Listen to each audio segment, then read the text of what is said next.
Welcome, everybody. It is time to settle things once and for all here in the CIL Cup Series.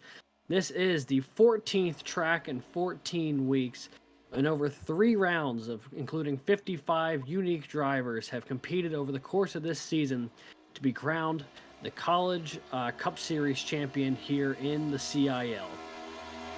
They have battled on everything from super speedways to short tracks, intermediates to road courses, and after 10 rounds of a regular season and 3 races in an intense playoffs filled with tumbles, tension, and tempers, our Championship 4 are set, but not only is the Championship 4 up for grabs here for the CCS, you also have the Student Division title, the Alumni title, and the Student and Alumni Collegiate titles still to battle for.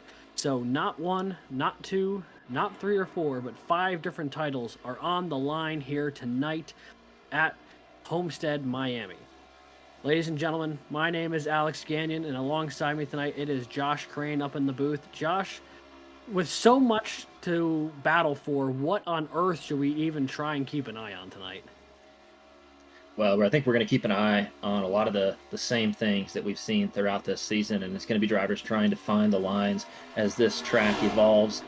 We have right now the sun going down. That's going to change the track temperature a lot, especially in the turns that are on the far end of the speedway. We also have where drivers are going to have to balance their tire strategy a little bit at Homestead. For those iRacing fans that have done a lot of official races here, they know how important tires are and how significant that tire wear is, that tire fall off. So we're going to see cars running up by the fence tonight. We're going to see cars, as you can see, it really loose. Jason Walla trying to figure out that qualifying time right there. We're going to see cars down in the low and center of the corners as well, Alex. And it's going to change throughout the night. So nonetheless, we're going to see all the action that we've been seeing all season long, and probably with a little bit more spice, because everybody, they want those crowns, they want those PDFs. Absolutely, and there's a lot to battle for tonight as we are on board here with Jacob Weist, one of the alumni drivers still in the hunt for the Alumni Division Championship. He currently sits 9 points back of Matthew Nordberg, who I do not believe is here tonight, so it will then make the battle fall between Colin Kolpa of the University of Indiana, Jeremy Millerin of the University of Purdue, and Jacob Weist of UNC Charlotte. All 3 of these drivers within 9 points on the alumni side.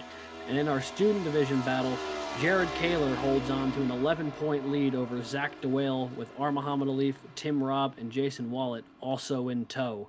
But at the grand scheme of things here, there are Championship 4 as we take a look here with Jared Kaler.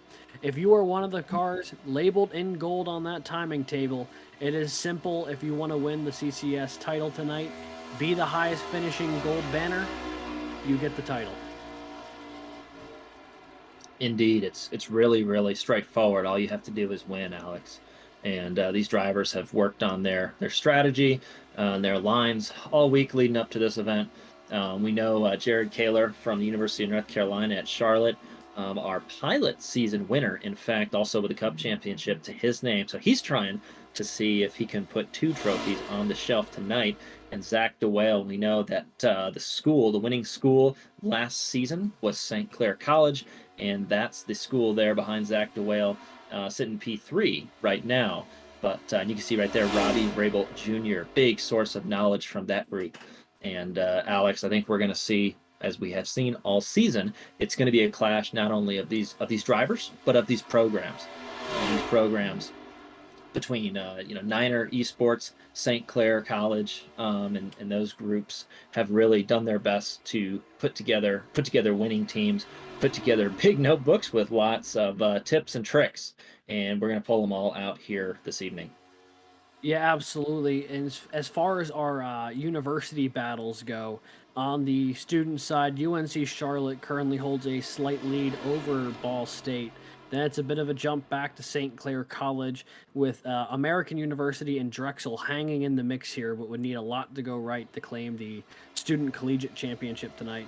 And then on the Alumni University side, it is also UNC Charlotte with an even thinner lead against Purdue, trying to hold back NC State, Indiana, and Clemson as well. So Plenty to battle for here tonight.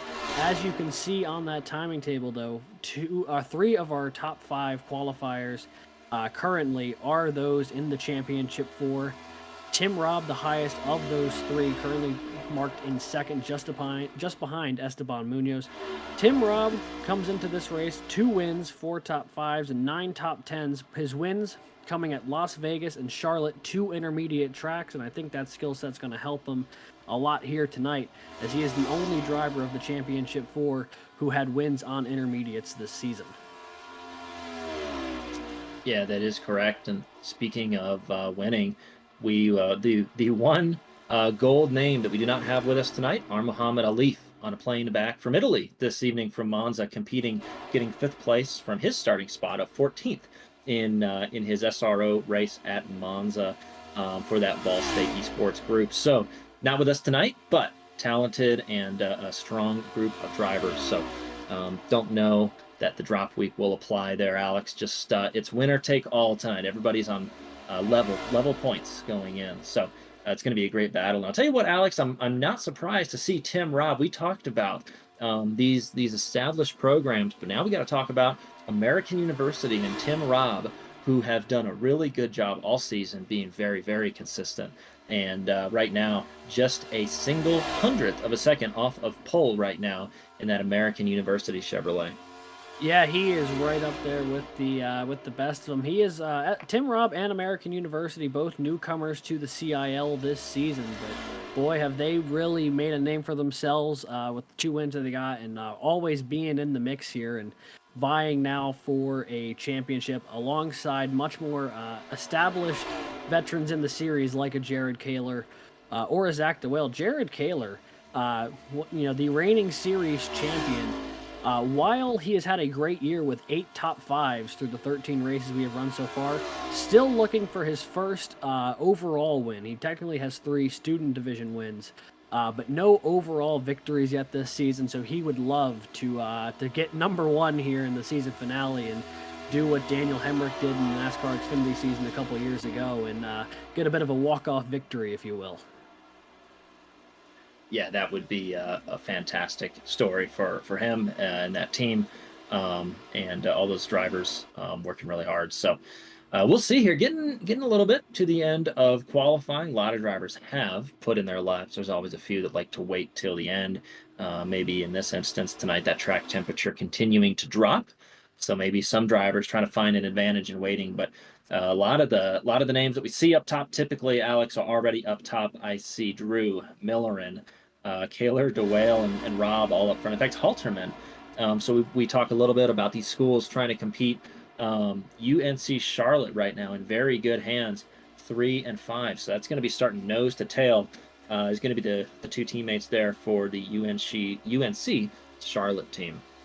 Yeah, they're in really good shape here. Their competition on track for that student collegiate title is Rhett Crane back there in 10th, I believe. The lone entry on the Ball State side tonight, unless Andrew Stagey is here, but I haven't seen him, so I believe it is just Rhett Crane trying to potentially steal away that student collegiate title for Ball State, but that is going to bring qualifying to a close here in just a moment. So as that concludes, we will get into our starting grid. When this lines up here, Josh, would you like to take away the first 15, 16 cars or so, split the field in half? We will do it. The grid coming up now. And for your championship 200 at Homestead, Esteban Munoz and FIU are going to take that pole position spot just by a small margin, a little under 200. From Tim Robb, American University. P3 is going to go to Clint Halterman, again, from Niner Esports. Zach DeWale from St. Clair College in P4. Back behind Clint Halterman, his teammate, Jared Kaler, is going to line up in 5th position. Wingate University's Brandon Schulenberger in P6. 7th place belongs to Austin DeLong from Penn College of Technology. And Purdue's Jeremy Millerin going to find himself rolling off in P8. Fullerton College's Jake Drew in 9th position, and your top 10 is going to be rounded out by Rhett Crane from Ball State. He's got an opportunity to make waves in his college championship tonight. Purdue again has Andrew McCall, this time in P11, and St. Clair College finds Robbie Vrabel Jr. in their position in P12.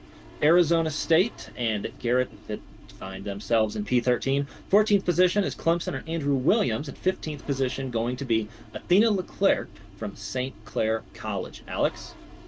Yeah, Colin Copel rounds out row eight there, looking for that alumni title. With Nordberg not here tonight, he takes over as the de facto point lead, but not by much. Behind him, it's Jake Cummings for Wingate University, alongside Jacob Wiest for UNC Charlotte. Edwin Onofre rolls off 19th for North Texas, alongside Bradley Daniels from Robert Morris University. Row 11, it's Ricky Paz for Valparaiso University, alongside Jason Wallet from Drexel. And then in 23rd, it is Matthew Burton for East Tennessee State, alongside Timothy Wilms for Drexel University. Those two Drexel Dragon cars going back-to-back here in that outside row. 25th, it'll be Andrew Burrell for the University of Clemson, alongside Michael Sidor for the Penn College of Technology. 27th, it's Matt Stowecki for James Madison University.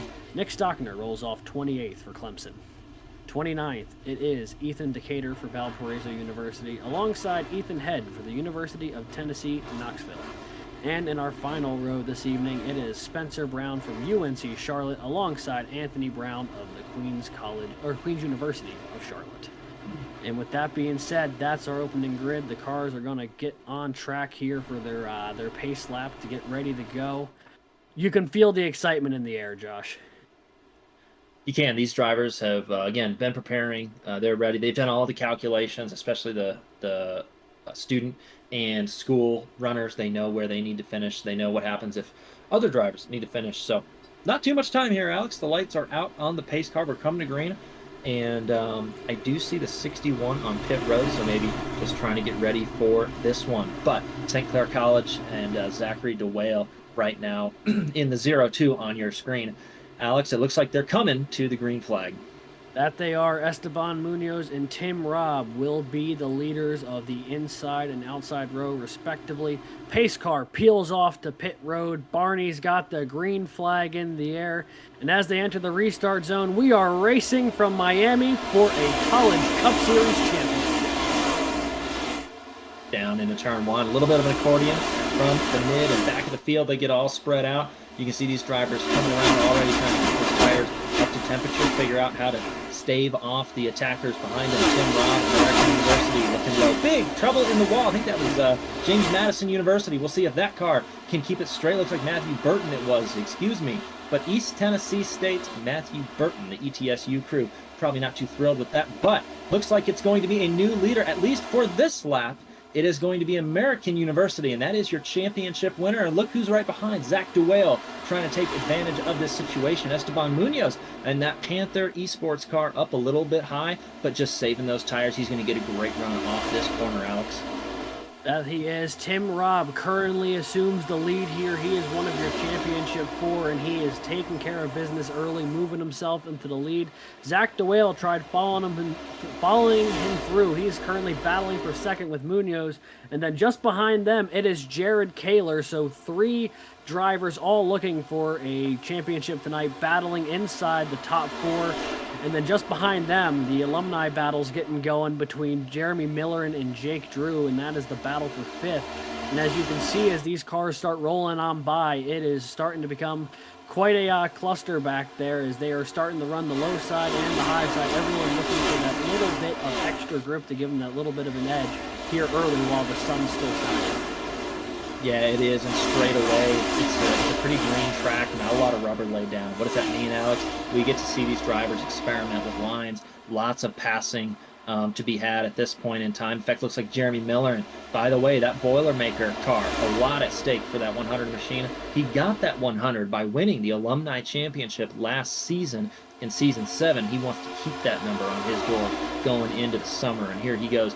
Purdue to the inside, Jeremy Miller, and he's going to try to see if he can follow that one machine. But on the bottom side, the low side, Alex, he's got a lot of work to do there. Yeah, it's definitely a little harder to come off that bottom at the moment. I feel like it's not quite getting the pull that they need. As right now, Tim Robb is starting to check out from the field. He is almost a second ahead of second place Jared Taylor. You can see him on screen from the big crew on board how much that American University car has already driven off into the distance. Kaler needed a little bit of time to clear Esteban Munoz there in third. Now that he's gotten around him, he has his sights set on Tim Robb ahead, and Zach DeWale trying to hold on to that high side there as everyone's trying to make the move down low from Miller and the Jake Drew and Robbie Vrabel as well. Speaking of Robbie Vrabel, we saw some sparks fly the last time he got near Jeremy Miller and on track. We'll have to see if that continues here or if both sides of the side of the cooler heads will prevail. Yeah, those drivers with their own storylines, and not the only ones, sure, but we find that with this new 14 race schedule, there's certainly a lot more opportunity to have excitement with your favorite drivers, and so that's a new facet of running more of these races, and has certainly again developed a storyline that you opened with, Alex. Has been exciting to watch these drivers compete all season long. You see they're fanning out into the corner, and I think you're right, American University really stretching out a lead up to just over a second right now for Tim Robb, and that's the best thing he can do is he's enjoying right now. He's run, see if he can get out and start working on that tire and fuel strategy. If we go green tonight, these drivers will be making 1 or 2 pit stops depending on how they want to break it up, and some may opt for a 2-tire stop. So if we can limit the yellow flags, then we will surely, Alex, have a bit of strategy. Yeah, and they're off to a good start on that. I mean, obviously the opening 8 laps been pretty clean so far, and everyone's starting the single file out as they find where they feel most comfortable on the racetrack. Of the championship 4, Tim Robb was the only one who had picked up an intermediate track victory this season, winning at both Las Vegas and Charlotte. Everyone else in the championship 4 who did have a win either won it on a short track or a super speedway. So a lot of reasons to be confident if you're Tim Robb coming into this race, but a lot of reasons to be confident if you're Jared Kaler or Zach DeWale. I mean, you guys finished first and second the season prior in the championship standings. And you've run really well all year. Kaler with the most top 5s of any driver, DeWale with the most top 10s of any driver. As the caution is out for the first time tonight, let's go and see what happened if we can find it. Must have been a little farther back in the field here as we see Andrew Burl with a lot of smoke hemorrhaging out of the back of that machine. Yeah, it did not come from the factory that way. We'll see if we can get a replay here. Looks, yeah, just like he did not get yeah, and here we have a replay, 3 wide, yep, off the corner. And this is what we like to see, Alex, but maybe a little bit of side drafting right there from James Madison. Again, no, the 888 car, not a lot of room given at all. Kind of an awkward, and a big Valparaiso's Ethan Decatur in the bright yellow 00, who was going to be collateral damage from that. But yeah, really not much room given right there.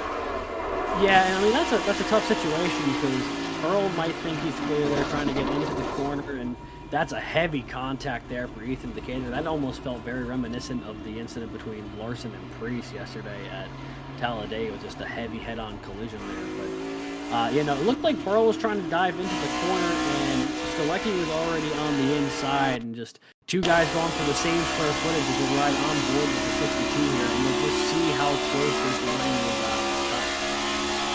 Yeah, it was, and I'll tell you what, the 888 took a little bit of a risk there, but so did the 62 as well, and I'm noting the stewards have given the fault to the 62 car in James Madison University, so he will get a strike and an EOL pending the end of this caution.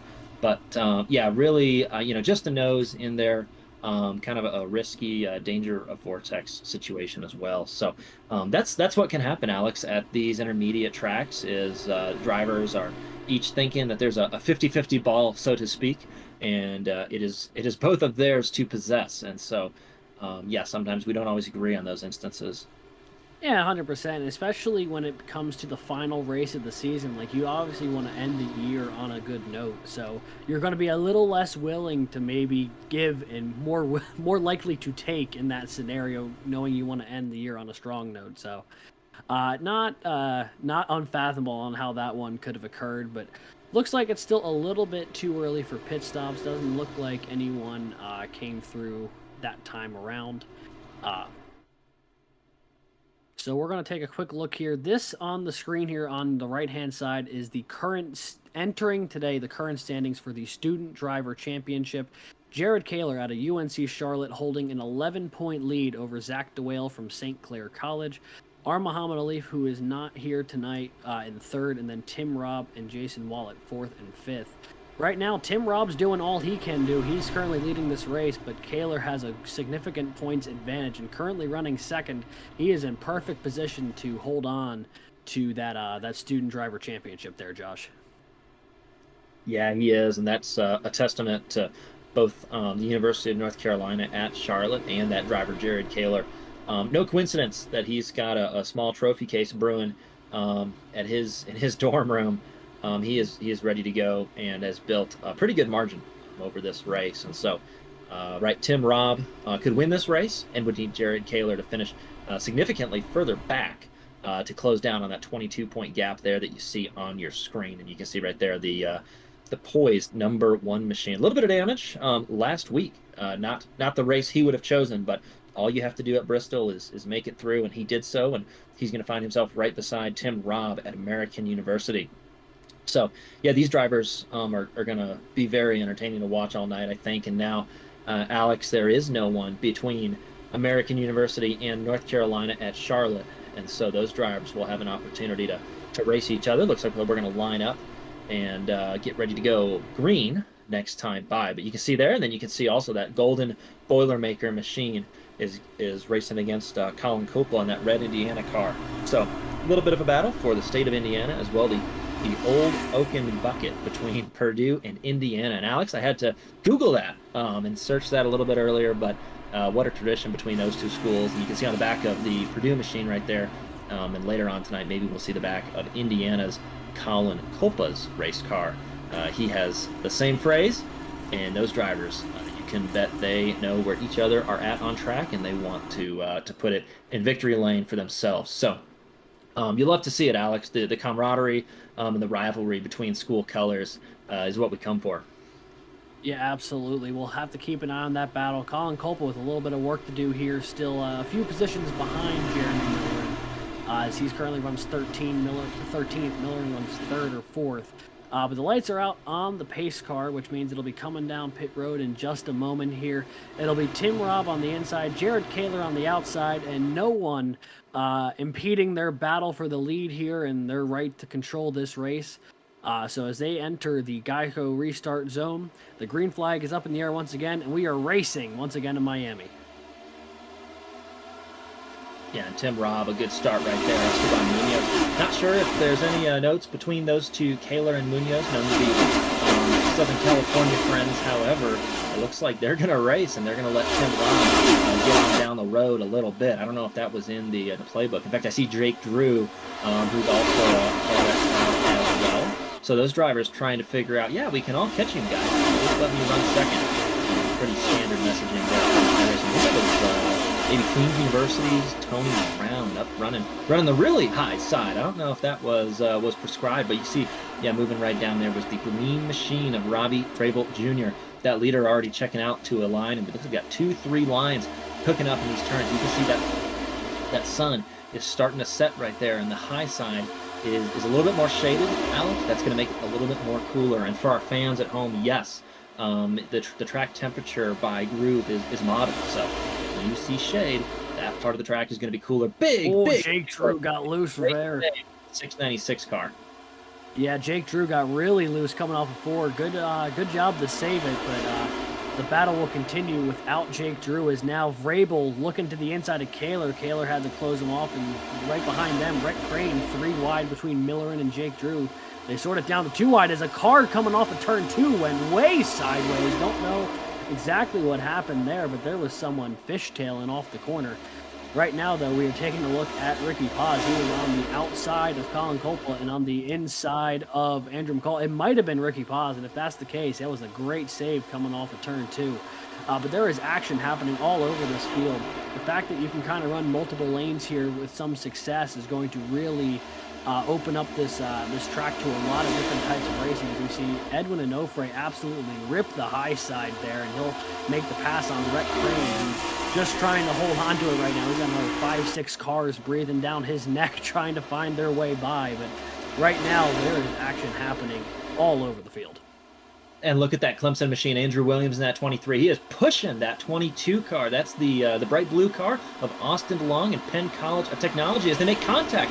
That's Wingate University right there, and Drew Williams locking up in anticipation. There's that. Oh, yeah, no room for everybody. There goes Willie save it. The 95 does save it, but yellow comes collects. I think that is Michael Sidor in the 46. Also, Penn College of Technology. Alex, we saw it developing live. Those drivers run really tight together, and I don't know. I think they just miscalculated a couple inches. Yeah, that got super tight in a hurry. I mean, there was like 6 cars under a blanket there trying to find their way by, and it ended up with a little bit of contact going into the corner between Jake Cummings and Austin DeLong. And as Cummings is coming back down the track after the rebound off of DeLong, a little bit of contact between him and Andrew Williams, and that's what kind of sets off the chain of events there that puts not only the 95 in the wall, but also collateral damage being the 46 of Michael Sidor. We'll take a look here at the replay once again on board with the 46 from the Penn College of Technology, Michael Sidor. Developed right in front of him. Yeah, and he saw that Wingate University machine. That's Jake Cummings in the 95. Saw him moving up a little bit and said, yeah, it's probably safer to squeeze through there than ride on my brakes so heavily. And, you know, it's a 50-50 shot. Sometimes you make it through there, and sometimes you don't. Yeah, not sure kind of what the 23 was looking for there as he was... I mean, you saw the 95 coming down. Maybe he thought that hole was going to stay open a little bit longer. Of course, that's my thought process as well, Alex. When I'm racing, surely these drivers will acknowledge my presence as I pass them. It's also worth noting that there are no more fast repairs here in the CIL College Cup Series. So if that car got too banged up, it's gonna severely affect your ability to win this race. So you got to take it down the pit road and get that thing fully patched up. If there's any required repairs you need to tackle. I know one driver who's probably thanking his lucky stars right about now would be that 006 of Colin Kolpa. He was the inside of that 3 wide where that wreck started developing. He got by unscathed, which means his hunt for the alumni championship will continue unimpeded. Yeah, Will, and I will say good on the 23 there, who was able to acknowledge that the 06 was there. 006 was down there, and you'll notice a lot of drivers would have run down right to the line. He left Culpa the space in Indiana. Unfortunately, yeah, just the rest of it didn't quite work out. But yeah, saw that, and then it looks like Jake Cummings, that 95 car, is taking to pit road right now. So we'll have to see how these drivers want to navigate the rest of this coming up here. Had a little bit of a green flag run to open, and now everybody getting a little bit excited. And it's so easy on these restarts when the pack is again bunched up. It just looks like the land of opportunity, and you got to use all your mirrors. And of course, it is compounded here at Homestead at this intermediate track because, Alex, there's so much going on. There's cars everywhere, left, right, behind you, in front of you, and you really have to have your head all around you.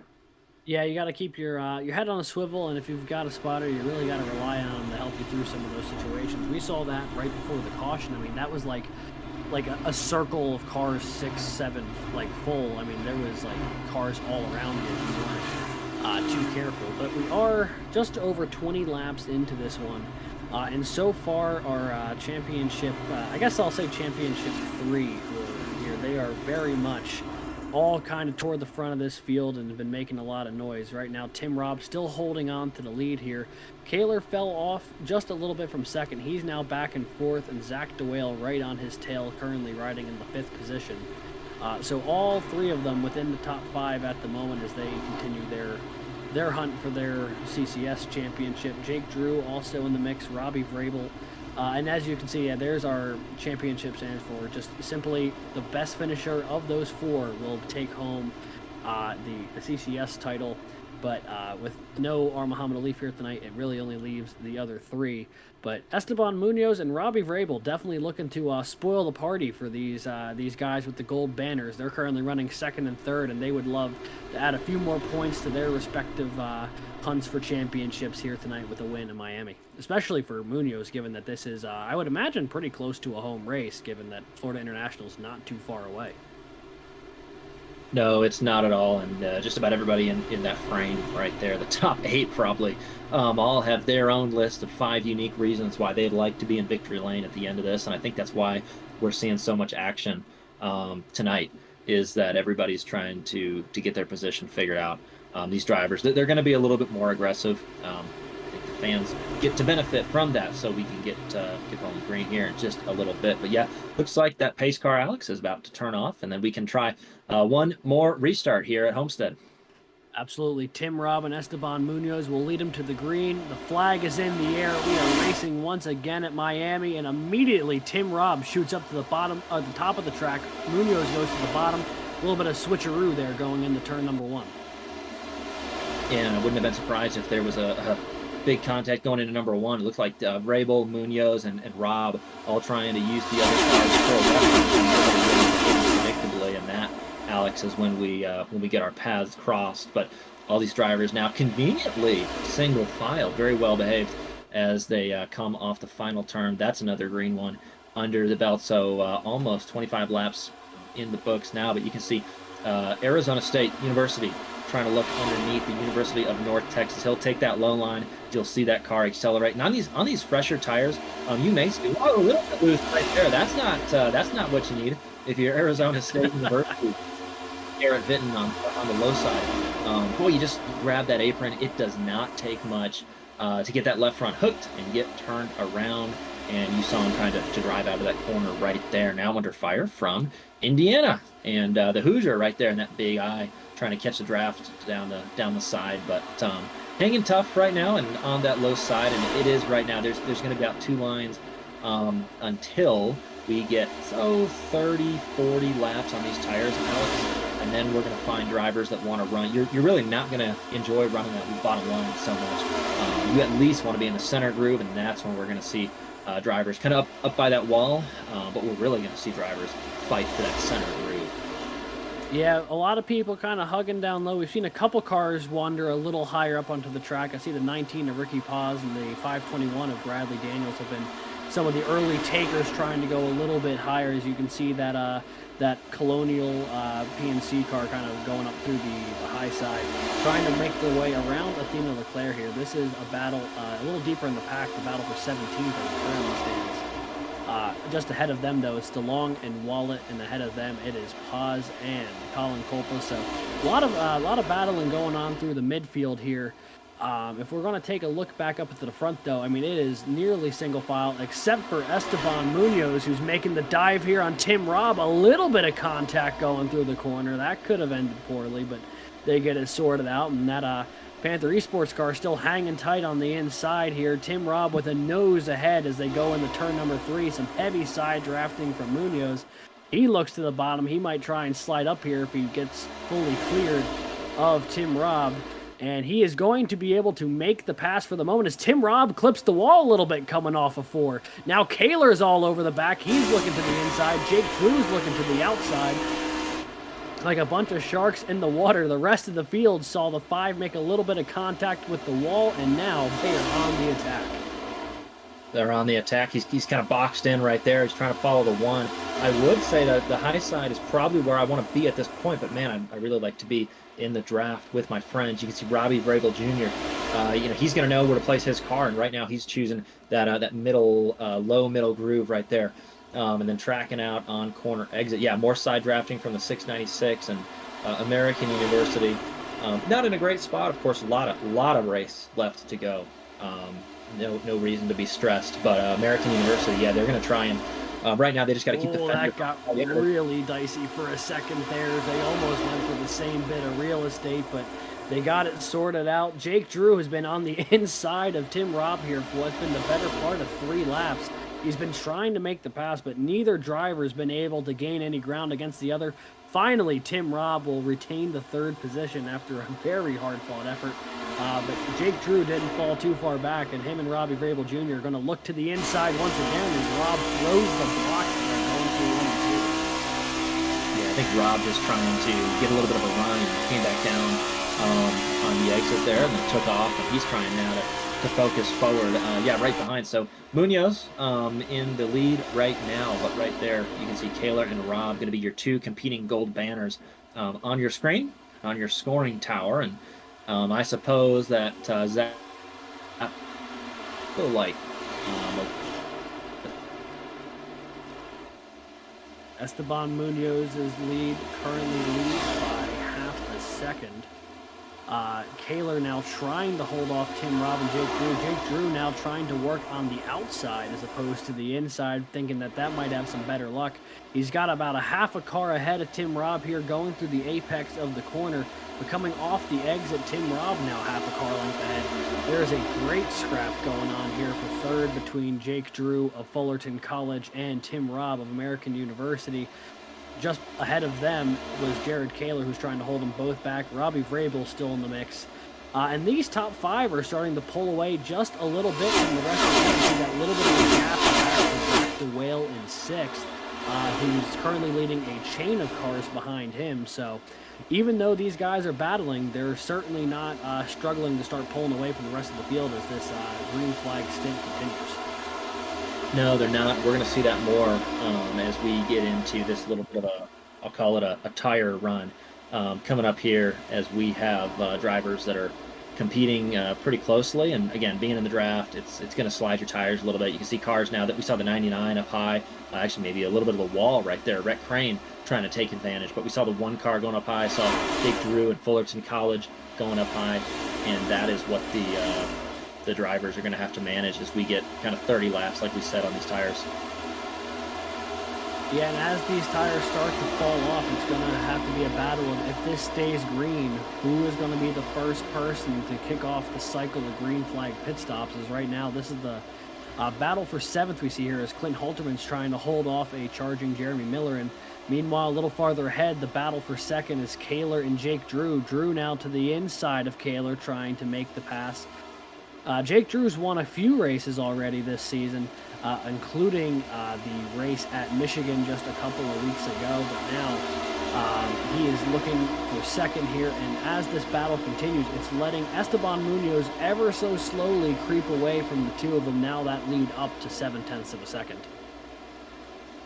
Yeah, and the drivers on your screen, the Kaler and Drew, are so good at waiting for their car to get close to the exit and then going ahead and rolling into that throttle. So we talk about tire management.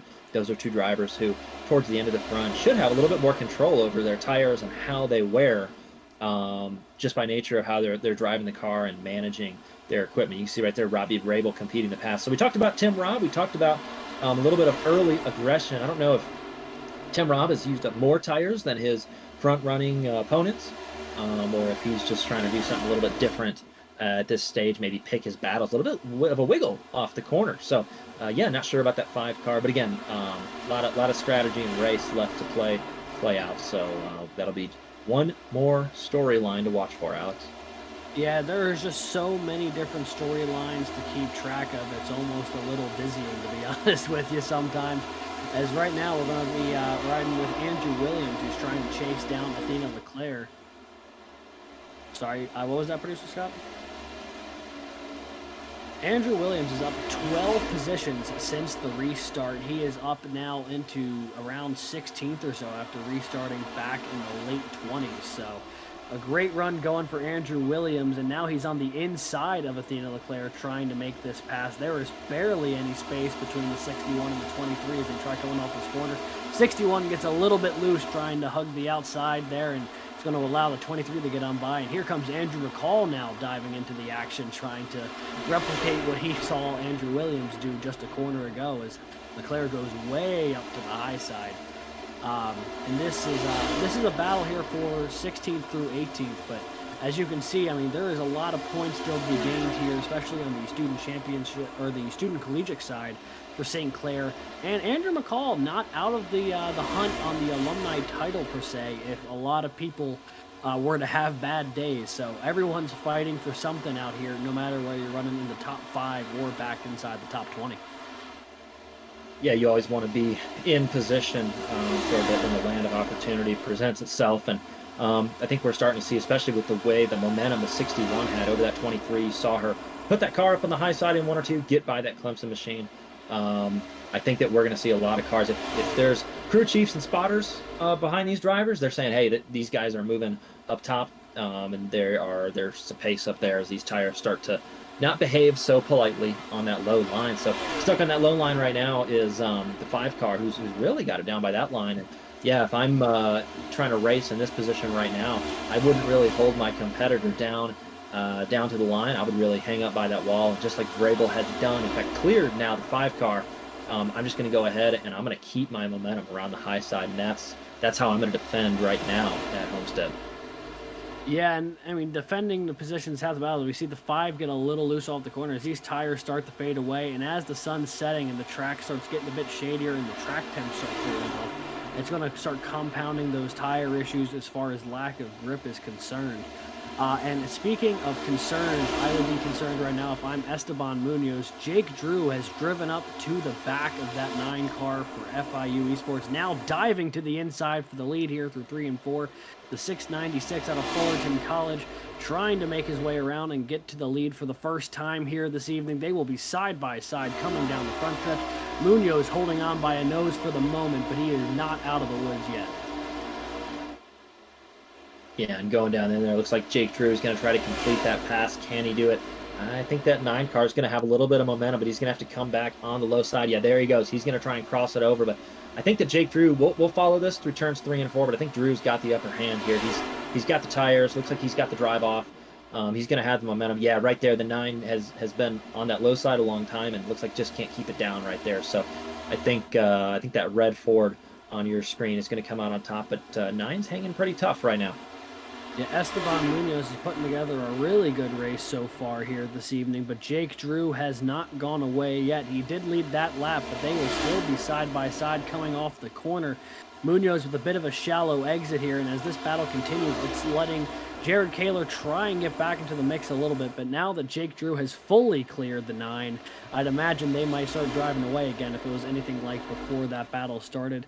But now here entering lap 44, officially a new leader to the point. It is the 696 of Jake Drew. Fullerton College has taken the lead, and right behind them it is 3 wide between Halterman, DeWale, and Tim Robb.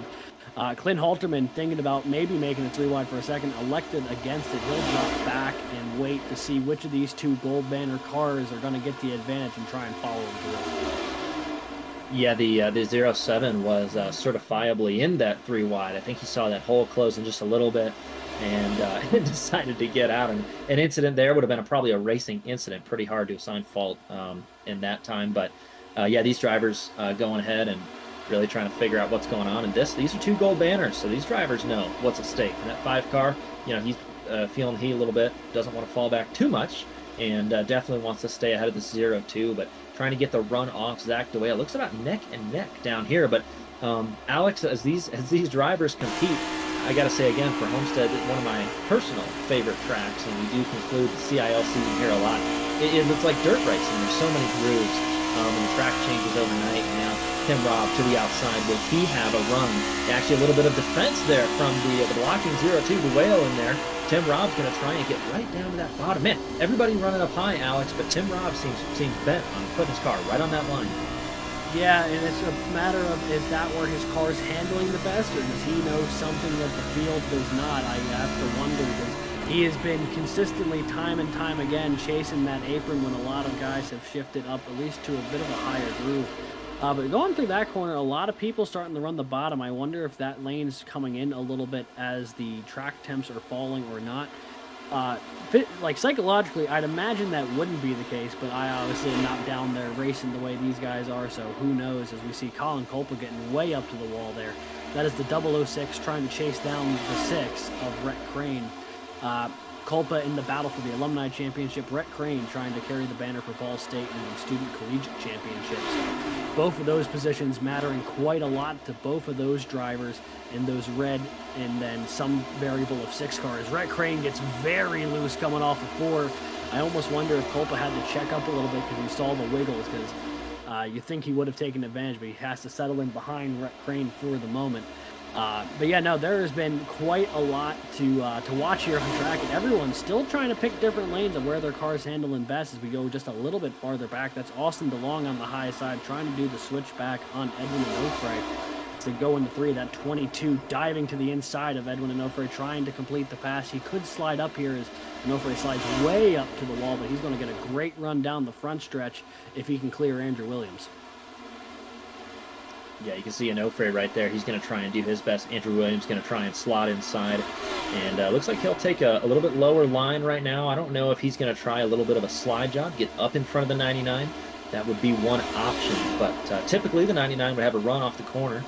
We'll see here. Does he pull out? No, I think that 99 is just going to go ahead and push that 23. But you can see right there. In fact, falling back a little bit more is that 5 car. Probably more than he'd like to. You can see Colin Culpa, that Hoosier, going around the outside, and Wingate University. Right there, that's Brandon Schulinger trying to make his way through in that 7. A little bit boxed in. Going to give the Hoosier a little bit of help down into the corner. So as these drivers go through, yeah, you can see Arizona State and Ball State University actually as well. By the way, we talked about that Oaken Bucket Battle. That's the gold Boilermaker machine.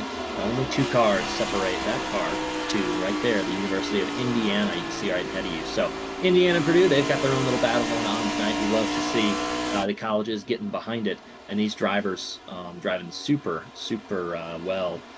They want to be on top when this one ends. What's also worth noting by our calculations here, Colin Culpa only entered today 2 points ahead of Miller, and those 2 points are currently the 2 cars separating Colin Culpa from Jeremy Miller. And so, oh, Garrett Vighton sideways. He is gone off of turn 2. He's able to save it, though. What a oh, and then the car sideways again. Something might be broken on the 42. That thing is crab walking like crazy. You think he's finally got it under control here. The race stays green. Garrett Vighton adding quite a bit of excitement here off of 2. Just as we were saying, there's only 2 cars separating Culpa from Miller, and it quickly became 1 as we see the 42 as he's trying to get through turns 1 and 2. Just gets a little bit loose and then has to chase that car way down the track in order to save it. Yeah, and Alex, that's one of these facets of Homestead Miami Speedway is the banking drops off a little bit before the corner ends, and it's actually more pronounced on the exit of turn 4, but we saw turn 2 there. You can certainly be on the high side, roll back and around. Oh, Rhett Crane. That is Rhett Crane from Ball State University. He's had trouble. He's got that rolling. In fact, I would expect a caution, but iRacing not seeing that car's vehicle speed down to 0, and so we stay green here. But yeah, around goes Rhett Crane and Ball State University, and that's not how they want to compete for that school championship. That is devastating for the driver of the 6 there of Rhett Crane. He was Ball State's lone chance to try and secure the Student Collegiate Championship. Just gets a little bit loose, tries to catch it, has to chase it up the track, and may have actually gotten a little bit of help from the 7 of Brandon Schulenberger. Not entirely sure, but they looked really close there coming off of 4. Obviously, Crane lost a lot of speed trying to catch that car out of the corner. But he may not have been completely unassisted as we're right on board here with the 7 from Wingate University. And that's so hard to see when you're coming out of the corner. You're looking at your reference points, either the wall or down the track, and all of a sudden out of your peripheral, just slipping. Yeah, the 6 car pretty loose right there, and you think, oh, he's going to save it, and really nothing for Brandon to do right there. I'm sure some Ball State folks would say surely he should have come to a complete and safe stop, but here to compete, probably not on the agenda. So that's about the result that you're going to get, Alex, when you're loose off the corner like that, and it's so hard to maintain. And speaking of maintaining, that 23 is moving forward, and so is that 7, and that 5 car. Those tires have gone off. I think he probably in the first 10 laps or so, and everybody else was semi-behaving. We saw that 5 car get out to a lead, driving away really hard, and 55 laps under our belts. Alex, I think that 5 car needs new tires. And yes, he does, and he needs them in the worst way. He is starting to fall down the standings like a rock. It wasn't even 10 laps ago. He was still battling inside the top 5. He's fallen all the way back to 11th now, outside of the top 10, and very firmly the third out of the 3 gold banner cars that we have on track right now, with Kaler running third and Zach DeWale running 5th. So he is probably going to need a pit stop in a hurry, or he is just probably trying to hold on until we get to the pit cycle or until a caution might come out. But with all of this excitement, one of the things I'm keeping an eye on here is the fact that Colin Kolpa, now only 1 car away from the back of Jeremy Miller, and the old Oaken bucket battle starting to heat up here if he can get around the 22 of Austin Long there, both inside the top 10 and looking for more, as Kolpa has gained quite a few positions in the last couple laps. And someone there finally coming to pit road. I think that might have been Ethan Decatur. Yeah, it looks like the 888 as well on pit road, and so Andrew Burrell from Clemson University as well on pit road. And yeah, you mentioned the pit and tire situation for that 5 car. You know, maybe he would like to go back in time about 20 laps and turn this into a 2-stop race, but he's pretty well committed right now to hanging out with these guys. He's going to have to get there on pace, so now he's going to have to really save his equipment and or hope for a caution or do something a little bit unique. But nonetheless, that's probably the path forward for American University and Tim Robb at this moment in time. But on your scoring tower, you can see that Kaler and DeWale together. In fact, you can see that looks like Kaler and Vrabel trying to have a little one-on-one as those drivers get together. And oh, not much room from the 20. A little bit of a wiggle from the 5. And those drivers trying to agree on track space. Yeah, he's going to lose out again. And it looks like lap traffic ahead. That is, I believe, the 719 of Anthony Brown, who he was trying to get out of the way of everyone, but as Tim Robb went to the low lane once again, as we've seen time and time before, there was a whole lot of 719 in front of him. Didn't have anywhere to go. He'll lose out that battle to Brandon Schulenberger and drop back to 12th. Meanwhile, here, the battle for second has heated up, and Esteban Munoz has fallen all the way back into the clutches of Jared Kaler, and Kaler's bringing Robbie Vrabel and Zach DeWale with him. Kaler to the inside now. He's looking to make the move. He is able to do so. He moves into second place as they're trying to get around this lapped car as well of Spencer Brown from UNC Charlotte. Now Munoz just trying to hold on. He was running second. Now he's in danger of falling as far back as 5th with Vrabel and DeWale hot on his heels. Yeah, it's going to be a balancing act, especially with the lap traffic for the 9 car. He's going to try up, and he'll at least have his preferred line into the corner. You can see that 0-2 of DeWale and his teammate right behind him, Shirley. They'll have some strategies cooking for a little bit later the race. If those 2 drivers can hang out together, that would be the most advantageous for them, trying to make their way to the front. But right now you can see, nonetheless, the ARCA West champ still up front by about 2 seconds. But UNC Charlotte right now looking really good. Niner Esports on board with Jarrett Kaler. He's got a good gap now to Munoz. He's just stretching that out. It doesn't take much to have to battle or shift your line here at Homestead, and those add up. Again, it is an intermediate, Alex, and momentum is a key ingredient as well. Yeah, it really is, and it becomes even more critical the older your tires get, because it's so much easier to lose that momentum if you're not careful. As right now we see Brandon Schulenberger all over the back of Andrew Williams on the left side of your screen. Jason Wallet and Colin Kolpa battling here. This is right around the 11th or 12th position. But now as we're looking at the lap counter, we're on lap 63, which means if people were thinking about splitting this race in half, we've reached that point just about. It is almost time for these drivers to consider taking tires if they want to split this race cleanly in half. If they're not, they can probably go a little bit longer on fuel, but I don't know how much longer they'd want to go given that these tires are starting to really fall off. You saw all 3 of those cars coming off the corner. Little Wiggly having to catch it because there's just not nearly the traction there was at the start of this race. Vrabel to the inside here of Esteban Munoz. This is for 4th. He slides up, able to make the pass. And now with him 4th, DeWale is 3rd, only 4/10 back of Jared Kaler, and Jake Drew has pulled out to nearly 2.5 seconds over the rest of the field here. He is very much in control of this race. Jared Kaler right now just trying to hold on to his advantage, not only for the student championship, but also for the CCS championship.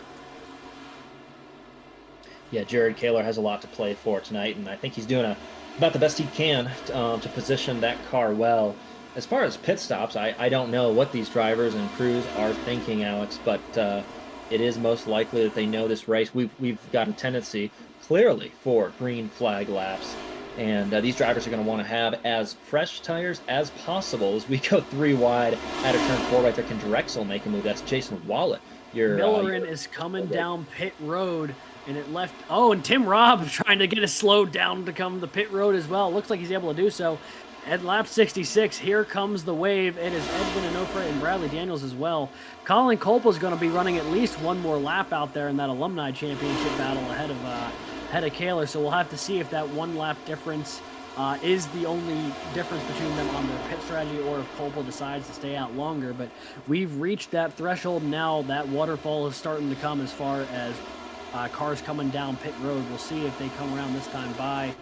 Does not look like it for the moment. Jake Drew, your current leader here, still 2.3 seconds ahead of Jared Kaler. You have to wonder what's going through the minds of some of these drivers ahead here, especially with Tim Robb pitting already. This could throw a bit of a wrench in the cycle plans for some of our other leaders and gold banner drivers, because everyone's starting to think like, all right, it's got to be soon if it's not now.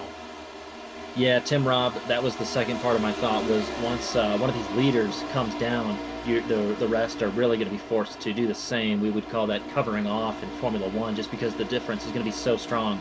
However, Tim Robb had fallen back far enough. These drivers probably have 2 or 3 laps to play with that timing before they really have to come down. And by the way, we get to the end of this race. They want to have fresher tires than Tim Robb as well at American University. So it's all in the strategy. And Kaler and DeWale, I think right now, are probably fixated on one another as they try and work around the lap car of Valparaiso. That's Ethan Decatur, who was involved in a little scuffle in the beginning. The 1 car right there. And yeah, you can see it looks like Andrew Williams, Clemson University, is also going to come down and get service for their car. You can see James Madison University. But these leaders, what a testament, Alex. They've raced hard, but they've saved enough tire that, however they are managing it, they don't feel the need yet to come in. Absolutely. It's also worth noting Ethan Decatur just came down pit road recently, so he is on fresh tires and is struggling to get by these guys in the lead.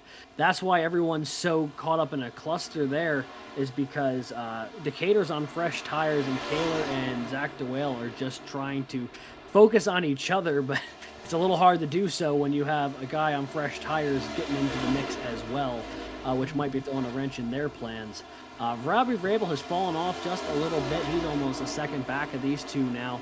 And then even farther behind them is Esteban Munoz. He's dropped off to about 3 seconds behind this battle for second after a really strong start, leading a lot of laps early. Jake Drew, Jared Kaler, Zach DeWale. Here come the leaders to pit road. All of the top 5 bringing it in this time by.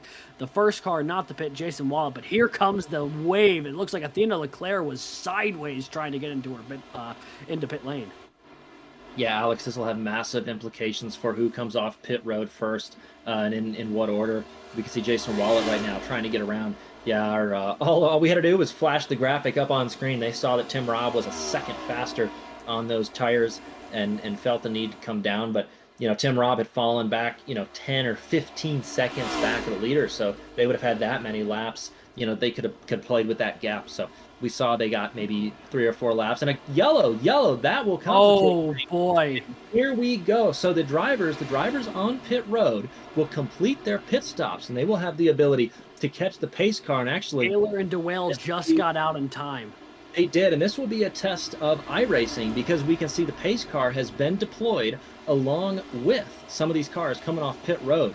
And so we go through permutations, Alex, and I do not recall how it is scored in this scenario. Again, some of these drivers will be a lap down because the leader, Jason Wallet, and Drexel University would have passed them on pit road.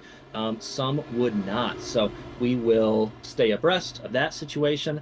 We can already see that championship contender Jared Kaler is not happy in the slightest with that situation, but absolute scenes right now, Alex, as we have a yellow. And yeah, now these drivers can come down if they have not and get full service. Yeah, this is going to change the entire complexion of this race. Producer Scott, is there any chance we had a replay of the caution? All right, we'll take a look and see if we have a replay of the caution here. Right now, we're taking a look on pit road. Now, taking a look at Clint Halterman. Does not appear we have a replay of the caution, so more than likely a spin somewhere on track, but not entirely sure where it is. But what we do know is that that completely shuffles up how this race is going to run, because it's going to put some people up at the front of this field who, you may not have expected to see there, thanks to being willing to hang on just a couple extra laps on that pit strategy. Yeah, you wish you would have had a crystal ball and been able to stay out for half a lap more or so. So now, right, if you haven't gone a lap down, this is fantastic. You got fresh tires. You don't need to pit. Everybody else who hasn't pit will come down and you'll be up front. However, if you are, if you are in that scenario, then you're a lap down now. And I don't know if they are eligible for the lucky dog, if they have to complete that lap. It's a little bit dicey as they would have come out, and I don't know how the pace car figures it into it as well. But we will get queued up here as these drivers will catch the pace car. Jake Drew being scored as the leader right now. He's on top of the tower, and so we'll be able to see as these cars get re-racked here just how iRacing has carried on. Certainly changes everything here. Jake Drew, Jared Kaler, Zach DeWale, Robbie Vrabel, your top four, I believe. And then I think it's Jason Wallet, after that great strategy call, will cycle back out the fifth, Munoz sixth, and then you get a very interesting back rows 4 and 5 with Timothy Wilms of Drexel, Garrett Vighton, Michael Sidor, and Jeremy Millerin. So, and then Millerin only 2 spots ahead of Colin Kolpa there. Boy, oh boy! I mean, this is gonna get interesting, seeing how all of this is gonna play out. They had such a very long green flag run going, and then right as in the middle of the pit cycle, the caution comes out and kind of dumps everything we thought about this race on its head. Yeah. Yeah, and we can see here the graduates coming up while we have a minute for these drivers to get restacked. Again, being the Collegiate iRacing League, always exciting to see where these drivers are from and what their backgrounds are, and being able to see the graduating class. So congrats to the graduates in the CIL group and everybody that's worked so hard to get that diploma at the end. Really exciting to see these students mature and go on and make an impact. It's fantastic, Alex. Yeah, it really is. And it's cool to see, because if you look at that list, it's not only folks who are racing on track, it's folks who are helping behind the scenes with stewarding these races, broadcasting these races, helping kind of govern the CIL as a whole. So it's really cool to see the involvement across the board beyond just being on track competing against one another. It kind of gets everybody involved to make the CIL the place that it is, which I think is a really cool thing to see. Yeah, it is super awesome. You saw Alexander Diamond on that list as well. He's one with his hands full tonight up in the stewards booth trying to get things sorted out. Yeah, I don't envy him tonight at all. Yeah, that's he and Matthew Warren as well. Always hats off to stewards, and even more so last couple weeks, this being the championship week and last week at Bristol. Naturally, when you go short track racing, you're going to have to pat your stewards on the back. It's a difficult role. So moving up here, we did confirm that the 6 car got loose off of turn 2. Not so much as a 0x, but yeah, that was his, and that was his first issue. So these drivers trying to get caught up, and looks like we're going to go green this time by as these drivers roll through turns 1 and 2. So Alex, we can set the scene quickly. We've got about 60 laps left. We know that that's probably just approaching a tire run. We can do it on fuel. We can do it on tires. We know that Kaler and DeWale are probably in a good spot for that. So we can see that they, in fact, did not go a lap down after that phenomenon. However, you will notice a distinct lack of American University and Tim Robb in that top 10. Yeah, he is back here in 16th. So not an ideal place for him to be. A lot of those guys who were a lap down ended up taking the wave around, so he is still on the lead lap, but he has got some work to do. But there's still plenty enough time to do it here, as when they come to the stripe, as you said, Josh, probably about 55 to 60 laps to go in this race. Lights are off. Pace car makes that left-hander down toward pit row. It'll be Jake Drew and Jared Kaler leading the inside and outside row. And away we go back at Miami, and the big single-file line fans out from every single car who took the wave around. That was a sight. Yeah, all those cars took the wave around. That was a symptom of our unique caution location. Whether you see Rob in 15 right there, 2 seconds back in the leader with so many cars coming through. You can see all the cars trying to jockey for 53, trying to be 4 wide, but thinking better of it as they come off turn 2. Tim Robb right now, we talked about he was aggressive at the start of the race on fresh tires. Probably the same thing here. Car on the wall, that is, I think Ethan Decatur. Oh, Williams is sideways. Williams is spinning. He collects Athena Leclerc, sliding up the track, just missing Rhett Crane. 4th caution is out for the 23 out of Clemson. I don't know if he got loose or he got help, but we saw that in real time just out of the corner of our eye as that orange and purple 23 machine was starting to face the wrong way as we were on board with Tim Robb. Let's take a look here. Yeah, these are the drivers trying to fan out 4 wide. Spencer Brown saw room and a little bit of contact there. I think he had the most help from that UNC Charlotte machine. That is Spencer Brown. And yeah, you don't have a lot of real estate, Alex, in those corners, but that is kind of tricky right here. It is easy to get it tight off the corner. Yeah, you can see if you watch the hood relative to the grooves, and a little bit of a lack of brake pedal. Once that was in motion, I think the 52 was still looking downstream. So. Yeah, as we have these restart, a little bit awkward, Alex, because we had the restart, never really got rolling. But nonetheless, these drivers trying to, again, jockey for position. It's the restarts that are going to be the hard part tonight. Yeah, and you know the old adage of cautions breed cautions, but that is certainly an unfortunate break for, Andrew Williams. I mean, he was just trying to hold his line in a very difficult situation and found a bit of contact there with the 52. But we will re-rack them in a moment and try again. Not a whole lot to really note from that opening start other than a couple of guys in the top 10 really moving up or down a few positions. Garrett Vighton moves up about 4 positions just from that restart. He's up to 6th. Timothy Wilms dropped 3 or 4 spots. He's down to 10th now, as we see Rhett Crane get the lucky dog and make his way around the outside. So a little bit of shuffling in the back half of the top 10, but within that top 4 cars, everyone staying exactly where they started with Drew, Kaler, DeWale, and Vrabel. Jared Kaler and Zach DeWale have been more or less glued to each other here for most of the evening, and I can't say I'm too shocked by that, given that's how they spent all of last season and quite a bit of this season.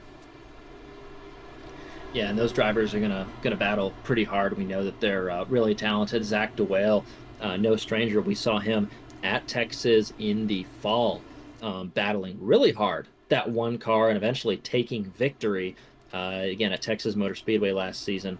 And so, right, these drivers know each other. They know the drill, and so they've got that fun excitement there where we get to observe them with a little bit more confidence as they go and compete with one another. So. That'll be the story there. But Kaler and DeWale, right, no stranger to beating each other to the checkered flag. I don't know what the record is, Alex, but it's neck and neck right now.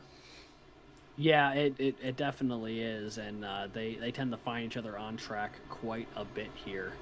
But with that caution now, everything going to cycle back out. All the wave around cars will get the lineup as normal in the old 2-wide formation here, so maybe that'll make everyone feel a little more comfortable here going through turns 1 through 4, because it's not too often in oval racing these days you have that single file restart at in these cup cars, so maybe that threw a few folks off.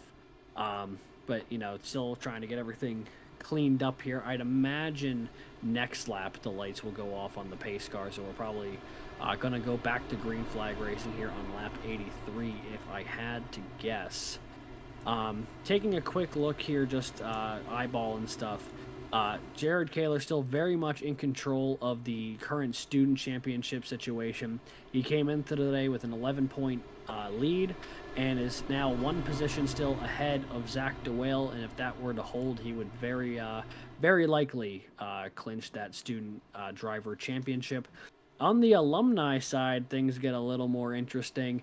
As you can see, Matthew Nordberg, the leader, but he is not here this evening, meaning Colin Kolpa entered the night with the lead. He is 13th. Jeremy Miller is currently 8th, so those couple positions currently the difference maker as it stands, we believe, and then also Jacob Weist in the mix there as well on the point side. Although he is a bit farther back in the pack here, you can see he is all the way back in 22nd, but on the lead lap here, alongside Tim Robb, who had to kind of check up from that wreck that happened just a moment ago. So if you're Tim Robb looking for that College Cup Series championship, man, it is probably time to get it in gear and try and make your way back up to the front, because you still have about 50 some laps, but you're about 20 some cars away from Kaler and DeWale as it stands. But lights are out on the pace car as they roll through 3. They're going to try this restart once again. Jake Drew and Fullerton College to the inside. Jared Kaler and UNC Charlotte to the outside. Zach DeWale and Robbie Vrabel, 2 St. Clair College cars directly behind them. And then is Munoz and Garrett fighting behind them. So everyone's still in the mix with something to fight for here. Pace car makes the left-hander onto pit road. Lines stack up as they get ready for the restart. Green flag is in the air, and we are racing once again at Miami Homestead Speedway. Yeah, these drivers, and Robbie Vrabel in a box right now. Zach DeWale looking down to the inside. The one car puts on a little bit of defense, and yeah, new tires, you can get down to that line for 10-20 laps or so, as we saw, and then maybe more as the sun continues to drop. And I see yellow and a big crash, It's Queens University, it's the Tennessee Volunteers, and it looks like Rhett Crane, and a night to forget, unfortunately, for that Ball State machine involved in it. And wow. Yeah, we didn't even get through. The front is missing off of Anthony Brown's car. I mean, there is no front to that car anymore. The 719 clearly having seen better days here. We'll see if we can pull up a replay of that one, but I have a feeling that his night might be over here. So you can see the 719, that blue and white car there, just gets down to the apron, gets loose, and heavy hit for Ethan Head. Gets flipped over. Rhett Crane's night done as well. And there's not, if you're on board there with Rhett Crane, there's nothing you can do about that situation. I mean, you're just trying to mind your business with the line, yeah, up into the wall, and oh, there you go. Hopefully no one here gets car sick, because that was not pleasant to look at.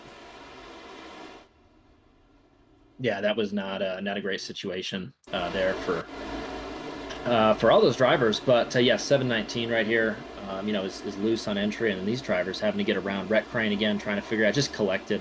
And again, you're running your line. Not a ton that you can do right there.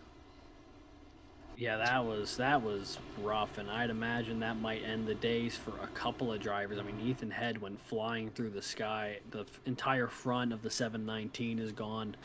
And it's starting to get to that point where now that everyone's regrouped up, everyone's like, oh, I was having trouble later in the run, so if I got to make a move, I got to make it now. And everyone's starting to get a little anxious out there, I think, Josh. Yeah, I think so. You can see right now as we get a chance to look at the leader again, Jake Drew. He's working through from Fullerton College and has a pretty good command on this race. Seems to be quite good at saving his tires, Alex. Yeah, he certainly does, and that was something that we also saw with his victory. I want to say it was at Michigan. He tended to outlast people on the longer run as well. So certainly one of the better drivers in the field as far as tire saving is concerned. And we'll have to see if that is the magic ticket here to get him to the finish line first at Miami. Yeah, that would be key for those drivers. So it's going to have to be a little bit of a battle. Yeah, when do you press the go button because that's what all these drivers are trying to figure out, right? You'd like to press it as late as possible. Um, and so, yeah, that would be a bit tricky. Absolutely. So maybe this time is the magic formula to get everyone back to a nice long stint of green flag racing. They have the tires and the fuel to make it to the end, especially with the caution laps here, letting them save a little bit extra. They have no doubt in their minds at this point if they pit during that half green flag cycle or caution right around lap 71ish, they should be good to go till the end. So the only time you'd really need to think about coming down pit road again at this point is either for damage, or if there's a very late caution, maybe you slap on a fresh set of tires and see if you can work your way back through the field in a hurry.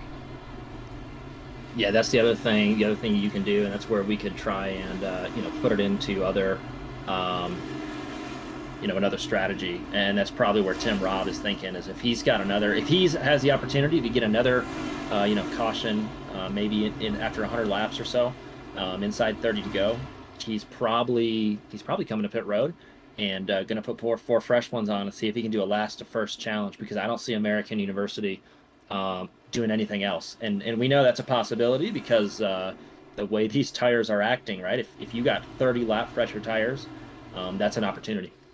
It absolutely is, but when you're as far back into the field as Tim Robb here, you are absolutely right in that it kind of limits your options. You can't go the conventional way that the front of the field is going, because if you don't do anything different, you're not gonna make any ground up on them. But lights are off on the pace car here as they roll down the backstretch, which means once again we will try to go racing here as they hit the stripe. It'll be lap 88. We are coming off of our fifth caution of the evening. Pretty clean up and going up until around lap 71 or so, and then a couple of quick cautions in succession. Hopefully we can get it rolling this time here. Once again, Jake Drew and Jared Kaler are your 1 and 2 cars. Zach DeWale, Robbie Vrabel Jr. still sitting number 3 and number 4 on the grid, and then it's still Munoz and Viton behind them. Pace car makes that left-hander down pit road. They are ready to go. Flag is in the air. We will ride on board with Robbie Vrabel Jr. for this restart. Back to racing. Up through the gears they go. Jared Taylor, a pretty good restart as he leads Vrabel down into the corner. Just below Vrabel Jr., you can see, is his teammate. He's looking for the way to get around that one machine. All these drivers on fresh tires trying to make their way down the backstretch as quickly as possible. Peeking out, but yeah, trying to stay in the draft. You can see the 100 car. There's a player. He wants to be in victory lane tonight. We know that Miller machine always likes to be up front, be aggressive in doing so. I also see the 9 car actually back in that shot as well. And Drexel University, again, really strong start to the season for Drexel University this year. So anybody in your shot could come home with success, right? Even Alex, I see the 42 car in Garrett Vitton. He's not running here. He's running the eNASCAR College Series. And so all these drivers, talents. Yeah, I mean, there is all sorts of talent throughout this field. And as we're looking here with the 42 and just ahead of him, Jeremy Millerin, I mean, these two guys, both Millerin and Robbie Vrabel, excuse me, as they run nose to tail right now, they are currently battling to try and be second in the alumni division. They're trying to chase down Jake Drew as everyone's still pretty close together. Zach DeWale all over the back bumper of Jared Kaler right now. Looking to the inside this time. He got a bit of a pull going down the backstretch. Looks to the inside in turn 3. Not going to be able to make the move this time as the one comes down to make the block. And as they come back off the corner, entering lap 91, Jake Drew still in control of this lead with a host of hungry drivers behind him. Jake Drew leading, and I'll tell you what, as far as team orders are concerned, not so common in oval racing, but I see that Zach DeWale competing right for, he's going to bring, if it's possible, he's going to bring that college championship home to St. Clair, and so Robbie Vrabel just behind him could help him in doing that, though see those cars side by side, so I'm not sure if there's orders there or not, but we see the 9 car right there. Munoz, he's going to try and put that Panther machine up. He's going to have a great run off the corner, even if he grabs a little bit of the wall right here. Purdue Boilermakers under fire. You can see the 42 machine trying to sneak underneath again. fresh tires, running that low line, but I don't think he's going to, and he's still trying to gas it up. That's the second time we've seen that 42 machine sideways. He does save it, but he's up on the apron now. That's his momentum gone, and now it is the 9's turn to try and figure out how to deal with that 100 car. Yeah, that is the question of the hour right now. If you were Esteban Munoz trying to find his way around the back bumper of Jeremy Miller, and with the 42 sliding back there, he's fallen into the clutches of Colin Kolpa. That is a very critical position if he is trying to hold on to his alumni championship win chances, because every position is going to matter. There is a little bit of a wiggle from the 0-2. Holds on to it. He's still looking to the inside area. He's been working on the inside of Kaler for several laps now. Kaler starting to get boxed in a little bit with now Vrabel holding up on the backside. The 0-2 and the 1 side by side coming off the corner. They are going to have a drag race down the front stretch. Oh, that was a tough one to say. And as they go back through 1 and 2, now it is Zach DeWale, maybe with a nose ahead, but Kaler running that high line is going to get a great run down the backstretch. He's going to look for the switchback, but unable to do so for a second because Vrabel was there. DeWale all the way down the track. The block. Kaler moves back to the high side. All right, it is official. The gloves are off. They are throwing haymakers here with only about 40 laps to go. Yeah, a little bit early to start hitting the go button, but once the first driver does, everybody else's hand is a little bit forced. So back to the low line. Will it be a slide job from the 1 machine? I don't think so. That 0-2 up high. He's going to try and get a run off the corner. The 1 car won't be clear, so I think that the 0-2 does have an opportunity. He's going to side draft here. Yeah, they're going to be neck and neck. The 0-2 DeWale ahead by the time he gets in the corner. And these St. Clair cars are fast right now. They're hooked up. Yeah, and remember, folks, the Gold Banner cars here are battling for the College Cup Series championship, but also Kaler and DeWale are battling for the Student Division championship as well. So not one, but 2 different titles up for grabs here in this battle between second and third, as now Jeremy Miller into the inside of Robbie Vrabel Jr. This is the battle for fourth and fifth, but also for second and third, as they are all over the back bumper of these guys. And this 4-way battle for second is letting Jake Drew drive off into the sunset as he is starting to pull away from the rest of these cars. And they are starting to let everyone behind them work their way back into the fight as well. Here comes Jason Willott. Here comes Brandon Schulenberger. And now Kaler all over the back bumper of the 0-2. You can tell he is not very happy being back there right now. Yeah, now he's going to try and put that car up on the high side, see if he can get some momentum. Right now, he's got to make sure that that Purdue machine doesn't sneak past right there. He's been trying to get, yeah, but now that Purdue machine out of momentum with these cars. In fact, Jason Wallace is going to have a go up on the high side. Look at that, Kyle Larson up in the wall. He's about a width and a half off. Just kidding there. But Drexel University making that high line work, and that's what is going to probably save these tires, Alex. So we're not going to see those high side cars. We're not going to see them flying around right now. But if they keep that up, we might see them flying around the outside in 20 or 30 laps if we stay green. Yeah, and one thing that's worth noting, since that restart, here comes Tim Robb. You can see the gains he's making on Kaler and DeWale with each passing lap. He's gained over a second on him since. He's moved up into the 13th position. And as this battle for second continues, it's going to just keep providing opportunities. You can see Tim Robb in the back of that second pack on the screen. Vrabel getting the elbows out. A little bit of almost contact there with Kaler. 4 wide through the corner for a second.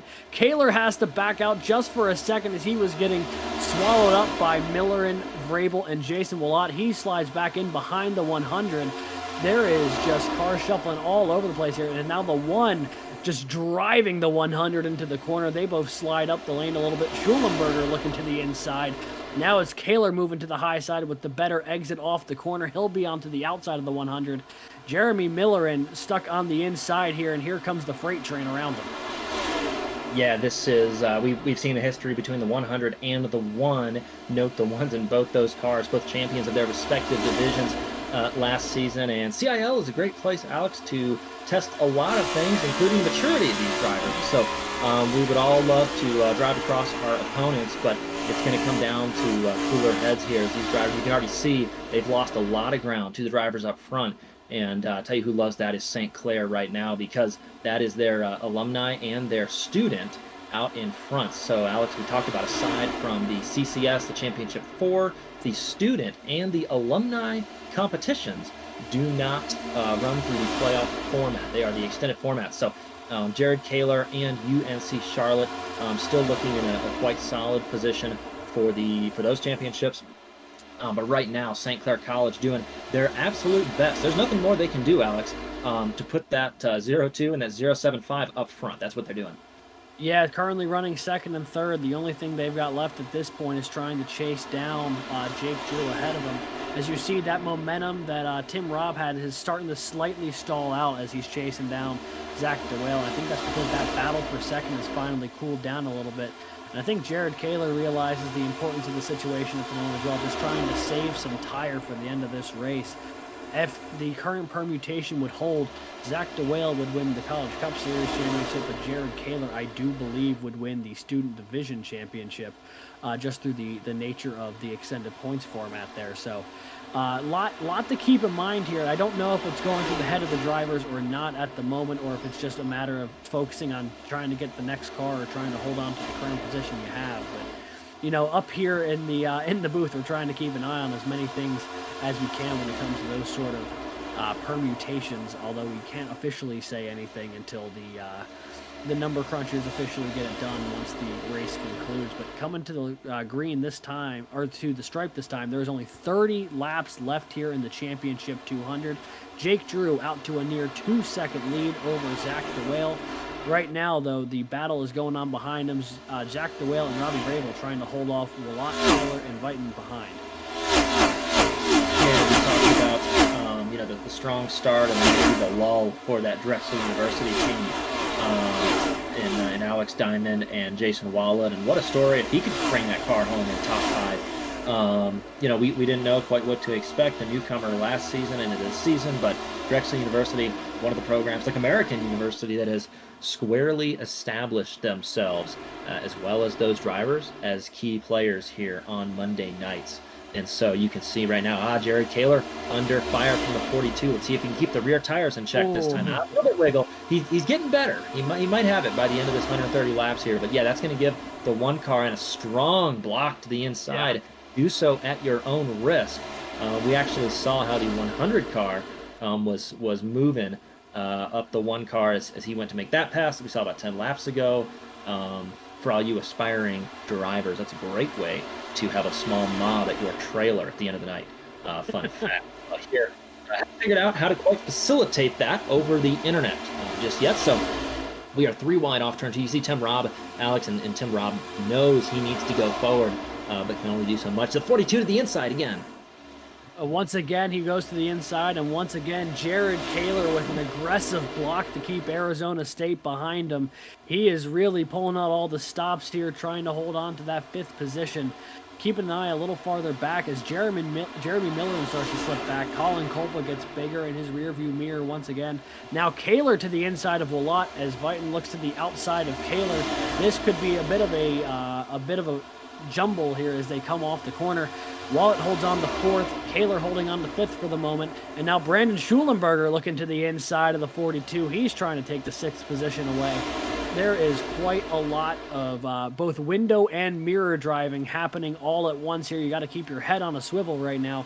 With only 26 laps to go, Kaler goes way down the block, comes back up to get a decent dive into the corner. The 42 looking to the inside, trying to hold it down on the apron. There is no room for error there. And as they come up the track, everyone gets through okay, but nearly 3 wide because Kaler had the corner on Wallet to the very end of the corner exit. What a move from the one car. He was up. He kept the 42 down, compromised the 42's entry a lot into that turn 1, and then put himself back in position and just made it out. And now he's completed the pass on Drexel University. And so up by the wall, that's Jason Wallet relegated to 5th. That's going to be P4 for your Niner Esports driver, Jared Kaler. Garrett Vitton trying to make his move again. The Sun Devil working through that Arizona State machine again, loose, and man, I think he's signed up for a dirt race after this as that 42 machine, but nonetheless, he's going to try and make it through. And 3 wide into turn 1 under Clint Halterman is the 5 car. That's American University. But yeah, not a lot of momentum that you can carry through there. And man, I'm not sure if he can make that stick, but we'll see. if Clint Alterman plays nicely, another 9er esports driver looks like he will, but the 22 with a massive run, Austin DeLong and Penn College of Technology around the outside. He'll carry his momentum. I see Munoz and Millerin are into each other a little bit. They leaned on each other through the corner, which has allowed Tim Robb to get there. Oh, they're in the wall! Jeremy Millerin backwards. He's collected Colin Kolpa as well. The two leaders in the Alumni Championship battle backwards on the backstretch with only 23 laps to go. Oh my goodness, the Battle of the Old Oaken Bucket just got an extra wrinkle. Yeah, that was super tough. I saw Tim Robb, I saw Purdue, I saw Indiana. That's going to be strong implications. And it started there with the 9 car, leaving nothing on the track. He was using up just about everything he had right there. And you can see, yeah, that's the 9 car trying to get to the end of the race there on the Purdue machine. And then yeah, right down. I don't know if he got loose off the corner. I don't think he'd be very incentivized to make contact there with the 5. But nonetheless, that 100 car, yeah, loose right here. Maybe this will show a little bit more. You can see that Purdue. You know, you want to get the car turned off the corner right here. Yes, you can feel that car getting loose off the corner. It was never down the track. Yeah, you could tell it was kind of leaning the way. It wasn't quite settled after the contact with Munoz. He was trying to keep his foot in it, to, not lose too many positions. But as that car started just slightly losing the back end, right as Tim Robb was coming up the track, they get collected into DeLong, and there goes Colin Kolpa going for a ride as well. Hopefully not too heavy contact there for the driver of the 006, as he was more or less an innocent bystander in that whole thing. But a lot of cars coming down pit road this time, including the leaders. Everyone trying to put on some fresh tires here with 22 laps to go. The race off of pit road, it'll be Jake Drew, then Zach DeWale. Jared Kaler must have lost some time on pit road because I did not see him. There he is. Oh, P4. So he did finish. He did come out where he was. He went into the pit lane. But definitely an interesting wrinkle and development into this race now with only 22 laps to go. Everyone on fresh tires once again. And now this late into the game, I can't imagine that they'll have another real reason to come down pit road for tires. No, the only reason would be like a green-white checkered, but man, you don't want to be the leader in that position. But I was going to say, Alex, that was kind of the strategy. We got 22 to go. And that was the yellow that Tim Robb needed to put fresh tires on that car and get bunched up again and have another run. But that not like that. That's not how he was supposed to play the game.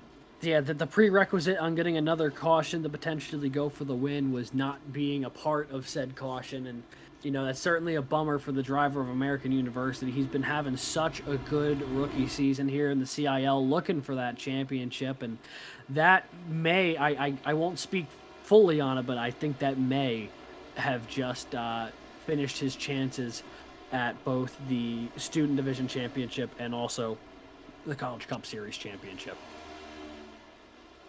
Yeah, we know. I have no clue, but I know that Homestead being a momentum and aero track, it's an intermediate track. You're going to need your car with all the factory panels on it. And I don't know if Tim Robb, in fact, I can see that right front. That right front is not ready for action just yet. So that's going to be a little bit tricky. But I'll tell you what, Alex, this will come down to then the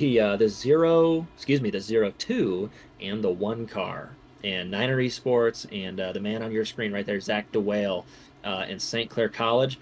Those two are going to be clear to engage when we get 20 laps to go here at Homestead Speedway. And Alex, these are the two drivers that I would love to see in this position, and this is the track that I want to see it at. These were the two guys in this position a year ago, and they have currently fended off all challengers and once again find themselves as the two most likely to walk away with the College Cup Series Championship. It looks like Zach DeWale will roll off second. Jared Kaler rolled off fourth. So nose to tail here as they come to the line. It'll be 19 to go. And, I'm sure Jared Kaler hasn't forgotten DeWale getting around him on that last restart. This is, if I had one word to describe this, it would be poetic. If I had a second one, it's going to be insane. It is in a little bit of insane poetry. That's what we've signed up for here. Lights out on the pace cars. Drivers are coming to take the green flag. They'll get one to go. They will do so with 19 laps to go when they cross the stripe. So really quick. You see Fullerton College there in the lead. St. Clair College going to take up your second and third positions, followed in fourth place by the Niner Esports car. That is North Carolina Charlotte. And then you have the 76 machine of Jason Wallet, Drexel University. And man, they have been just putting themselves in position all season long. But here comes that pace car. They're going to come out of turn 4 and take that left-hand turn. Alex, we're ready to go racing. You bet. Pace car makes the left turn to pit road. Jake Drew, Zach DeWale first and second here.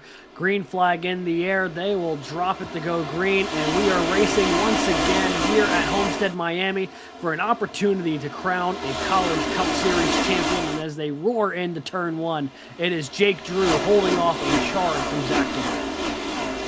Yeah, Zach DeWale coming through. You can see Jake Drew trying to hang out with Zach DeWale. He's in trouble. Oh, Spencer Brown sideways. Charlotte in the back right there. So we're going to have another shot of a restart. But UNC Charlotte, and that is Spencer Brown, and he's around. We'll have to see what the cause of the caution was. But yeah, we'll have to try that one more time. Yeah, a little bit loose right there as we get through the corner.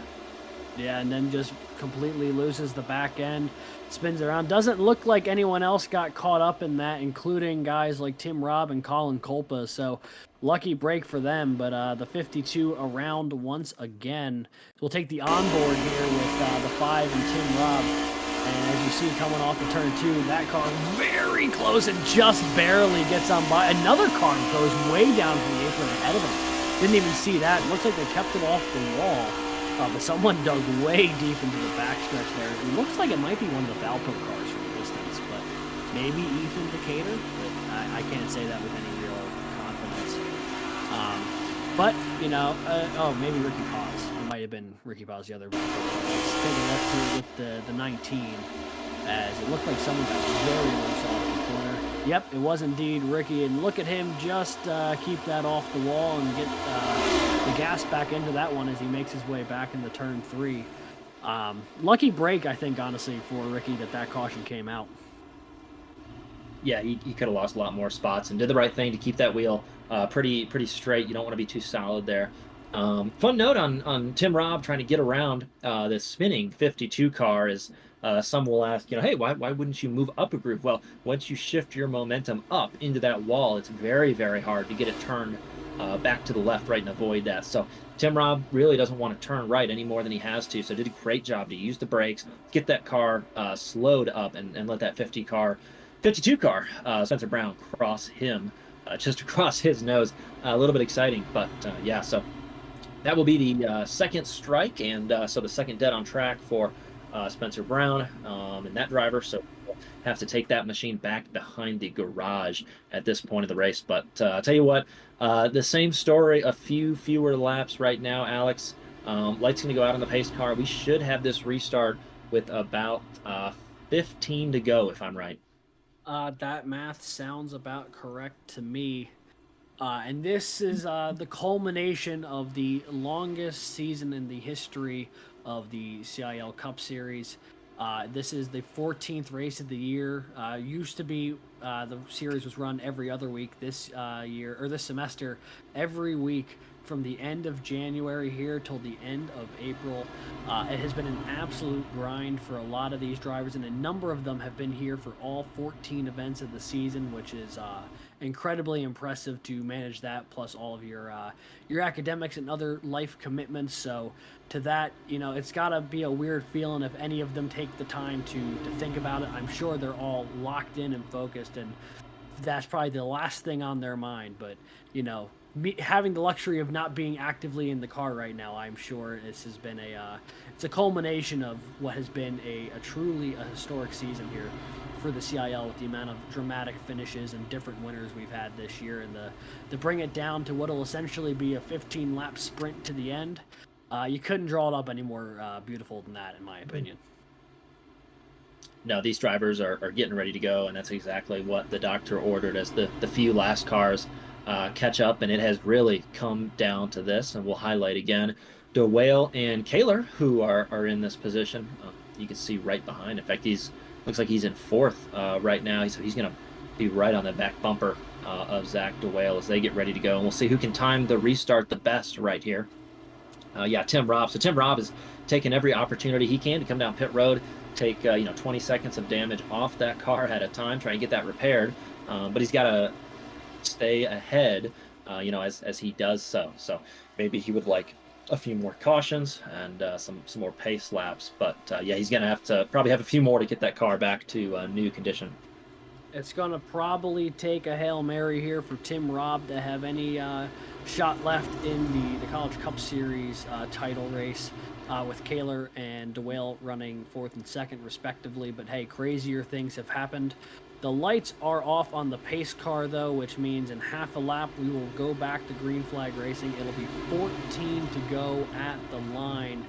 And you do some quick maths, it's like around 21 miles to go here in season 7 for the College Cup Series, which is truly incredible. But it'll be Jake Drew on the inside, who's been in control of this race ever since the midway point.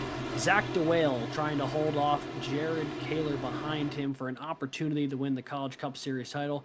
Kaler trying to hold on to a strong finish to win the Student Division Championship. But the pace car is off, the green flag is down, and away we go once again at Miami. DeWale with a little bit of a rough start. Kaler all over the back of him as they dive into turn 1. Yeah, Kaler was on it right there and put a pretty good shot right into the 0-2. We know these cars, really tight off right there, and a little bit loose. Very loose. Oh, Milleren's backwards again. Big crash out of turn 2, and these are not the only drivers fighting for position again. So that's the 100 again. So the last and Tim Robb in it. Tim Robb. Oh no, involved. So replays forthcoming, but yeah, these are becoming the usual suspects, I think, Alex. Yeah, and it's a bummer too. I mean, that's probably not by design, but the nature of the beast at the moment. We'll have to take a look at the replay and see what happened, but it would not be the first time they got tangled up if that's the case here. We're taking a look here with Tim Robb. Looking ahead, not entirely sure what happens. Smoke clearly ahead of it. There's a lot of cars involved. Matt Stawecki, Jake Cummings involved as well. Looks like Ethan Decatur sneaks his way on through. I would love to get the onboard, though, with someone like Milleren or Stawecki, though, because that's probably where this begins. Onboard here with the reigning alumni champion, Jeremy Milleren. You see him, he's in that gold car there. McCall on the apron gets checked up and then makes contact with the 62, and there goes part of the field. Timothy Wilms in there as well. Looks like Athena Leclerc may have gotten a little bit of damage. Oh, did Colin Colpa get anything from Jake Cummings there? That looked a little ominous back at the end there. But yeah, you see there's a little bit of contact, a little bit of looseness from McCall. Gets checked up in this direction, and that's what sends everybody around. And at the last second, Colin Colpo is trying to sneak by on the bottom, and Jake Cummings may have clipped him. He may not have. No, Colin Colpo able to get by. And if that's the case, that battered Indiana car might still find a way to hold on to an alumni division championship here, Josh, despite the fact that the nose of that thing is absolutely bashed in. Well, he's looking like Bristol in that case, but you just got to get it to the end, and yeah, you would like to come out better than your competitors there. That's going to be a tough one there for Purdue. He was up in the wall. Both those cars were up in that wall. Pretty tough, hard hits. So that's going to be tough for those drivers. It also opens an opportunity for Jacob Weiss to maybe come out of nowhere and win this alumni championship. He currently sits in 12th. He was only 9 points back, so obviously I don't know the points permutations off the top of my head here, but if he finishes that much farther ahead of the remaining drivers, you never know. Colin Colpa currently scored in 21st, or 20th actually, as it stands. Milleren currently scored 25th. It's gonna get very tight in that race at the end. It's gonna really come down to the folks crunching the numbers when this race is all said and done, because it's a race too close to call in that front right now. Yeah, it is. It's really close right now for these drivers, so we'll have to see that. But the ones we know with certainty, Alex, are that we have the gold numbers. You see on top of your screen, DeWale and Kaler scored second and third right now. So maybe Kaler has gotten in front of Rabel in some manner, and maybe that'll work out different. The 2 and 4, those cars behind each other. So Vrabel can help get a pretty good start there. But that'll be something that we pay attention to. So who can come home with the playoffs? But yeah, right. If Jared Kaler, this is all unofficial, and I don't know the drop weeks, but if Jared Kaler can stay in that position, I think he has a pretty good handle on the students that you said. And I think that the collegiate championship then is starting to lean towards the Niner Esports group. But again, nothing is official till we are able to have the race completed. That is very true. And yeah, as back on that last restart, Vrabel got a little loose off a 2, which let Kaler pull ahead right before the caution. So he'll line up behind Jake Drew, and I think this is a situation that I think actually both of those drivers might prefer. Vrabel gets to line up behind his teammate, and Jake Drew and Jared Kaler have very much been on record saying that they work and practice together a good bit, so they know each other pretty well. So this is probably about the best tandems each of them could ask for at this point in time. Lights are off on the pace car when they get going. It'll be only 9 laps to go. As they are rolling down the backstretch here, once again, Jake Drew in the lead for Fullerton College. Zach DeWale in second for St. Clair. Kaler is in third for UNC Charlotte. Robbie Vrabel Jr. in fourth for St. Clair College. And then in fifth, it is Jason Willott from the University of Drexel University. Brandon Schulenberger runs sixth for Wingate. It is all coming down to this. Alex, real quick, I'm looking at this clock. There is between 5 and 10 minutes left in the race clock here. So we see 10 laps to go. There's also 10 minutes to go. So we can finish under green here, but if we get another yellow, I'm not sure quite if we'll get going or not. So you've seen NASCAR races where they say rain is coming and you got to get to the front. These drivers might not have as much time as they think about. But nonetheless, off we go. 9 to go, and there's not Taylor's already to the inside. However you measure it, Kaler to the inside, he wasted no time. He's got this on, and he's got the draft right now. He's going to try and slide up in front of that 0-2. Can he get the job done? A little bit loose off the corner, and rubbing on his teammate. There was contact with Vrabel. Everyone trying to scatter around Zach DeWale. Zach DeWale probably just lost about 10, 15 positions there on the backstretch. He's going to have to rally something fierce to get back into this race. All of a sudden, in the blink of an eye, Jared Kaler in firm control, not only of the Student Championship, but also the College Cup Series Championship.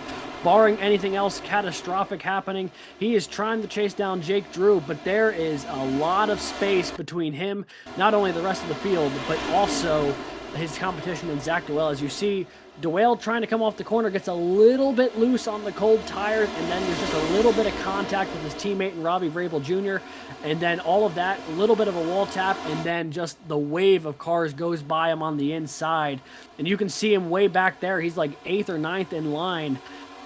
Absolute devastation for Zach DeWale. Yeah, and he may be looking at Tim Robb for his competition now. And you see that actually the 075 has made his way back there as well somehow there. But I can guarantee you that coming off that corner, Vrabel was just trying to push DeWale just a little bit to keep the momentum, and there was. But yeah, coming through, Alex, your leader is full, and then Jared Kaler. Jake Drew leads with only 6 laps to go. Jared Kaler currently in second, and then it's Clint Halterman of UNC Charlotte in the 3rd position. Jason Wallet and Garrett Vighton battling for 4th behind him. But right now, the coast is clear for Jared Kaler. Zach DeWale has made his way past a couple of the cars that have gotten by him, but he's still about 6-7 cars behind where he wants to be. Looks to be about 5 cars between him and Jared Kaler right now. You can see how hard he's pushing it through the corner as that car is starting to slide a little bit out, but he catches it masterfully. And there's only 5 laps to go now. The timer is on, and I don't know if he's going to have enough time to catch him, but he is certainly going to try. Yeah, he's running up top right now, Jared Kaler. I'm trying to see that car. In fact, it looks like UNC. After all this, it looks like Clint Halterman and another UNC car is going to be in. If there was any doubt about the collegiate, the school standings, that Niner Esports has come with a vengeance. Although looks like Garrett Vitton and ASU, the Sun Devils, are going to try to make that move on the inside. But right now, we have the playoff leader, and that is the one machine. Trying to keep that one on the side of his car, Jared Kaler. A strong, strong battle all season long with a number of competitors, including St. Clair College and Zach Duell at short tracks, intermediate tracks, and all these drivers trying their best to get through. But yeah, here's your battle right now. Not quite able to hold it down, and I think that's going to be a concession from Clint Halterman. And now can Drexel moving to the inside. I think that's Jason Wallet in 76. We will see the door this time by. It is Wallet and Drexel University to the inside. How does Clint Halterman hold this one off, Alex? And Halterman trying to battle back on the outside. You see Zach DeWale ripping the fence there as well. He's gotten by Schulenberger, now dipping to the inside of Esteban Munoz. His charge back to the front has been fierce. He's only got 3 laps to go as he rips it back to the high side, trying to get those runs down the straightaway, doing anything in his power here. Goes for the switchback on Munoz. Munoz clipped the wall. Only 2 laps to go here. Now, DeWale trying to get around the 9, looking for any sort of real estate. He's gotten back up into the 6th or 7th position, but that might not be good enough as Jared Kaler holding on the 2nd right now with only 2 laps to go. You see DeWale diving to the inside of Munoz there on the backstretch. Kaler trying to hold off the 42. DeWale pulling away from the 9 and the 7, and they are coming to the final lap to go here. Jake Drew is still your leader. However, Jared Kaler in control here on the final lap. He has not found victory lane this season. He still might not find victory lane today, but his consistency through the short tracks, through the intermediates, through the super speedways and the road courses, now sitting in 2nd on the cusp of a College Cup Series championship. Only 2 corners to go, trying to hold off the cars behind him. Jake Drew rounding turn 4 for the final time. He's going to pick up the win here in the Championship 200 from Miami and win the race. But Jared Kaler is your College Cup Series champion as he will hold on to beat Zach DeWale by only 2 or 3 positions, Josh. What a story, Jared Kaler and the teammate bump right there. Jared Kaler and Niner Esports taking this playoff victory and coming out on top of the bracket. That one machine, wow, Alex, what a sight! You got the one car. He's going to get to wear that number for another season going into this summer. Yeah, quite the festival going on right here through turn 3 on the cool down. But man, he's earned it. And what a battle! I'm almost deprived of a late race battle with DeWale, but I got to say, Alex, hats off as well to Zachary DeWale from St. Clair College in that red machine, who's going to get his tap in. Man, that was what a drive in the last 10 laps. I have not seen that raw pace in quite some time. And so, among other things, yeah, the 2nd place, and there's your race winner, Jake Drew. But I was going to say Jared Kaler, your CCS playoff champion.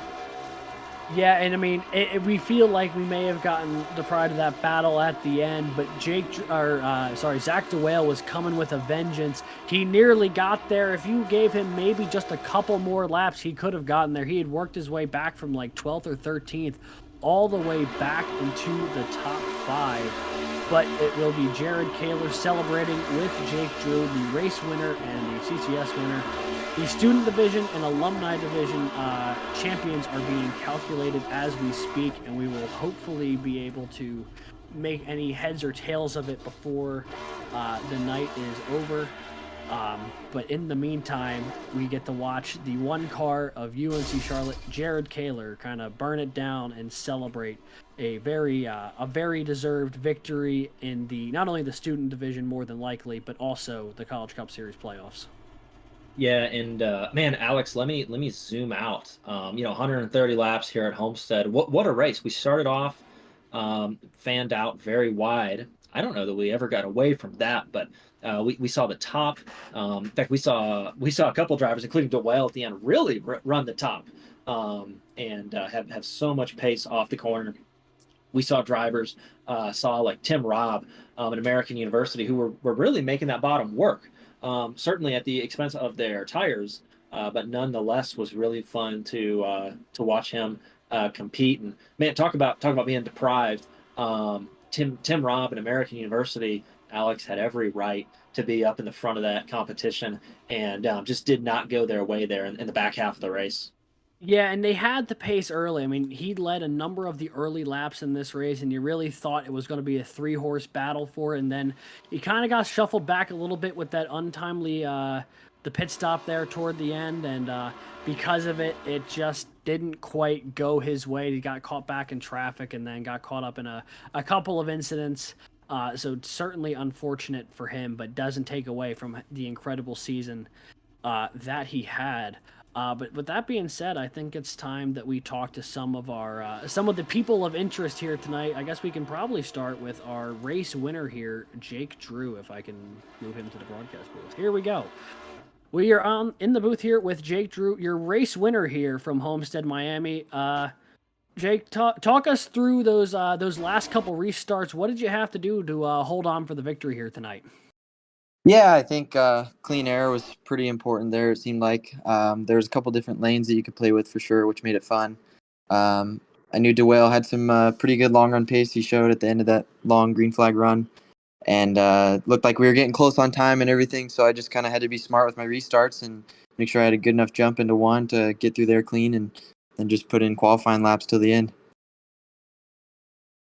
Congrats on the race win. I don't know if there was a safe place on track, but you had to be on track. Jake, you had it in the front. Homestead, we know there's a tire fall off about a second or second and a half over a run, and you guys did get 50 or 60 green flag laps. How do you manage that? How do you manage it while trying to battle those talented guys up front? Yeah, it's tricky. I've definitely learned a lot throughout these last few races I've done with your guys' series, and really just minimizing mistakes and keeping the thing pointed straight, not getting too loose or too tight. Just trying to keep it in that sweet spot, and you seems like you can run it pretty hard for a long amount of time without much fall off. So that's really all I focus on there. All right. Well, thank you so much for popping in. Thanks so much for hanging out with the for us for the whole back half of the season here, Jake. We seems like we get to talk to you a lot up here, and I thoroughly enjoy it. Is there anyone you'd like to shout out here before we let you go celebrate your victory here tonight? Yeah, I'd like to shout out all my buddies I run these races with, Esteban and Jared, and of course, congrats to Jared on the championship. Um, Say hi to my parents and family back home watching, and thanks to you guys for putting on this series. Alrighty, folks. Well, that is it. You've heard it here from Jake Drew, your race winner tonight from Homestead, Miami, and the Championship 200. Thanks for popping by there, Jake, and congrats again. Anytime, thanks. All right. Well, with that being said, it is time to talk to our next person in the booth here. We're going to bring in who it is believed to be the alumni champion. Welcome to the booth, Colin Culpa. How are you doing? Not too bad. How are y'all? Doing all right.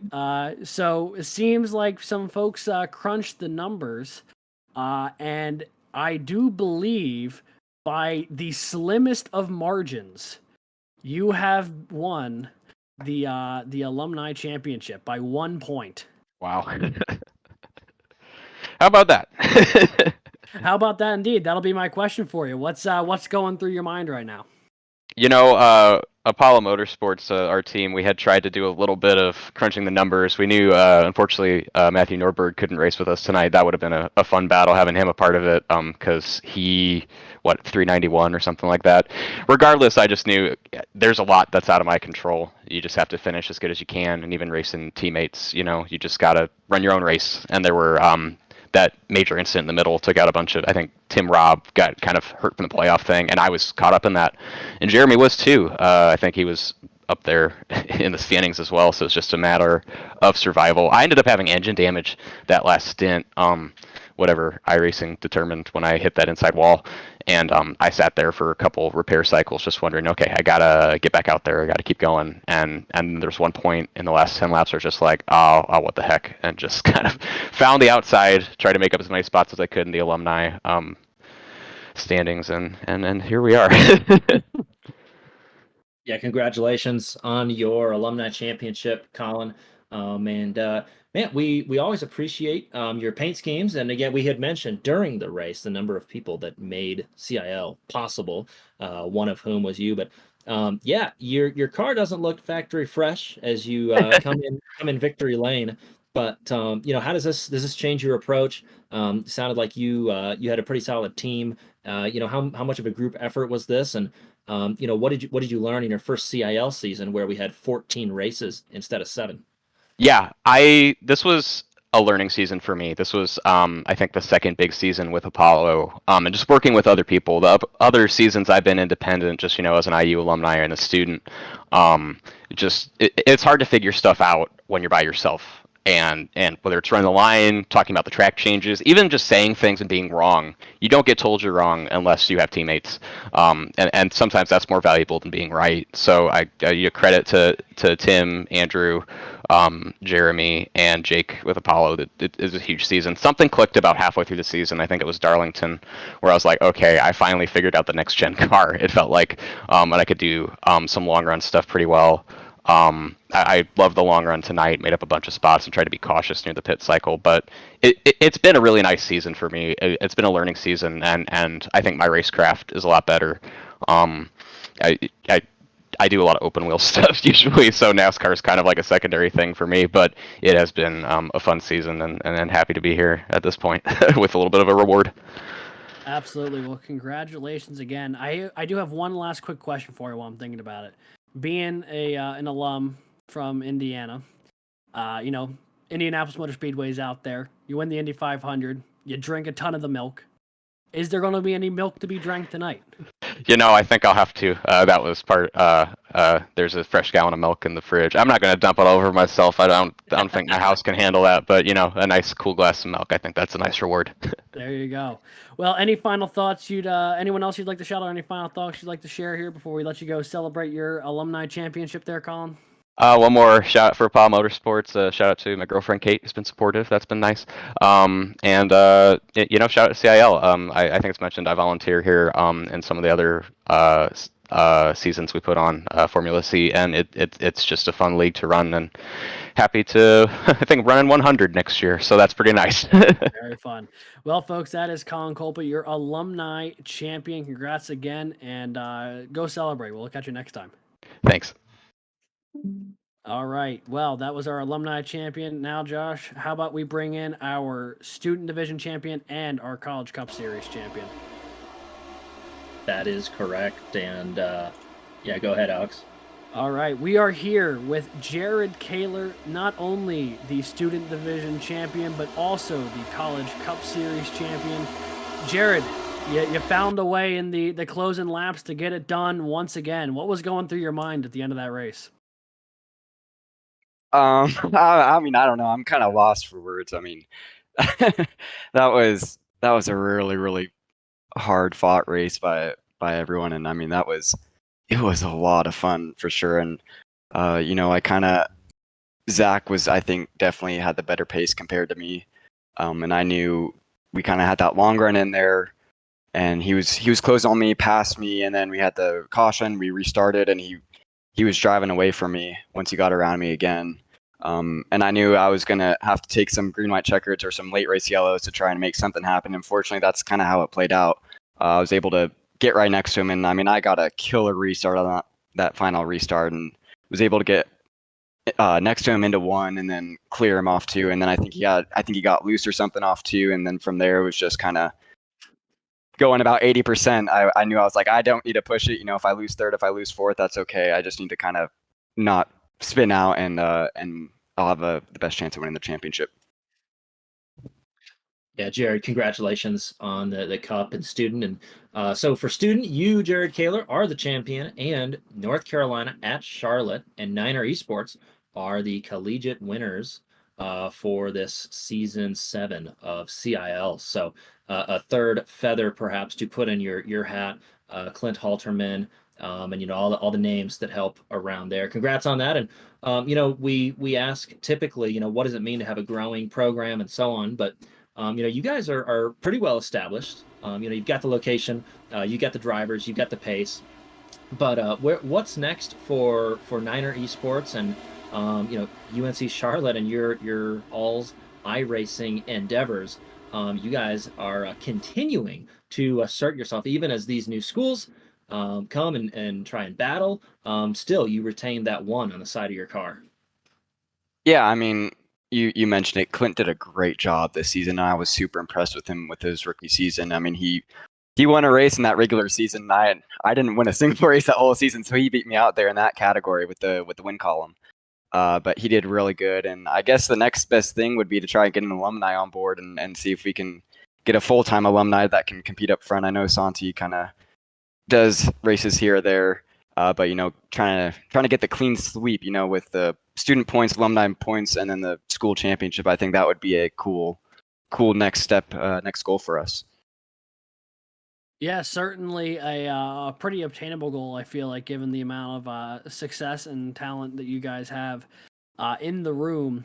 Gotta ask, I mean, at the end of the day, you are the Cup Series, the College Cup Series champion and the Student Division champion.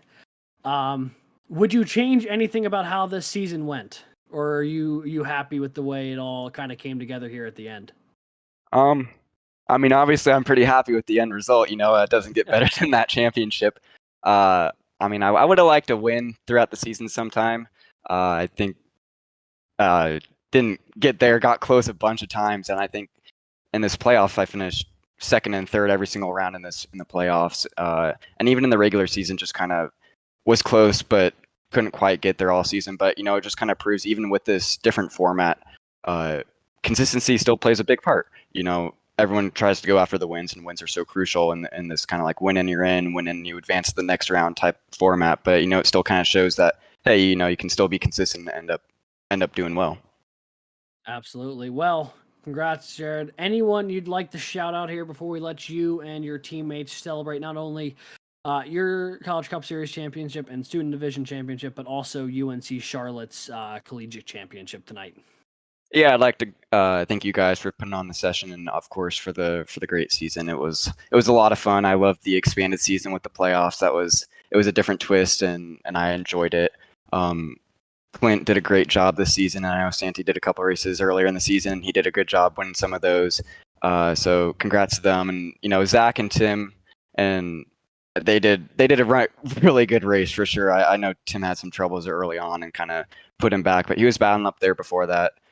So they ran a great season, and got a couple people watching from class and whatnot. So gotta give them a shout and say hello to them, and yeah, who knows what's to come. All right. Well, thank you once again for joining us up here, Jared. Felt like you were our resident third member up here a lot of the times, as far as the resident fourth member. Sorry, no disrespect there, producer Scott. He was not thrilled with that comment. I do apologize, but congratulations on your championship win, and go celebrate. Have a good time. Thank you guys. Thanks for the season.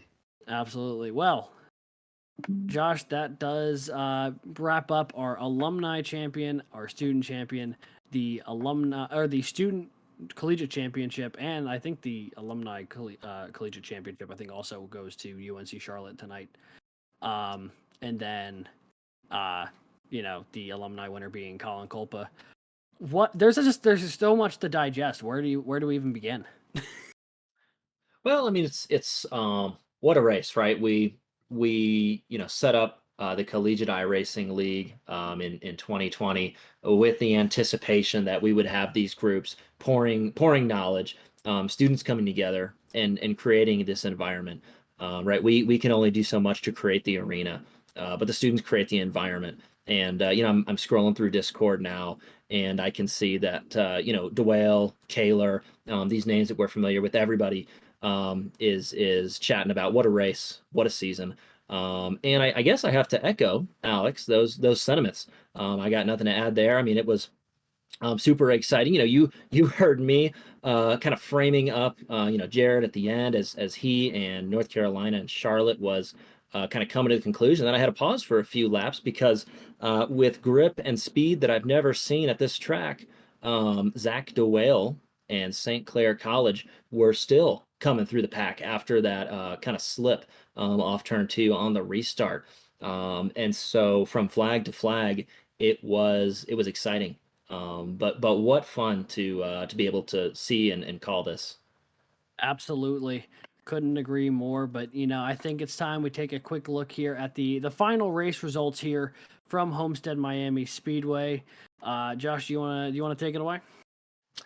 That's right. We can recap the winner tonight from Fullerton College, Jake Drew in that 696 car, and man, he had the pace all night. UNC Charlotte's going to bring it home in 2 and 3. Jared Kaler, we talked about him all night, and Clint Halterman as well in third position. Fourth place is Mr. Consistent, and yeah, you love to see it, Alex, finishing up the season in that fashion. Drexel University and Jason Wallet going to bring it home in fourth position.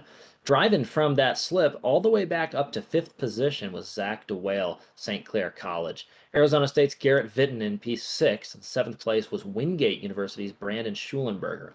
FIU and Panther Esports' Esteban Munoz rounded out P8, and Andrew Williams made his way up in that 23 Clemson Tiger Machine to ninth position.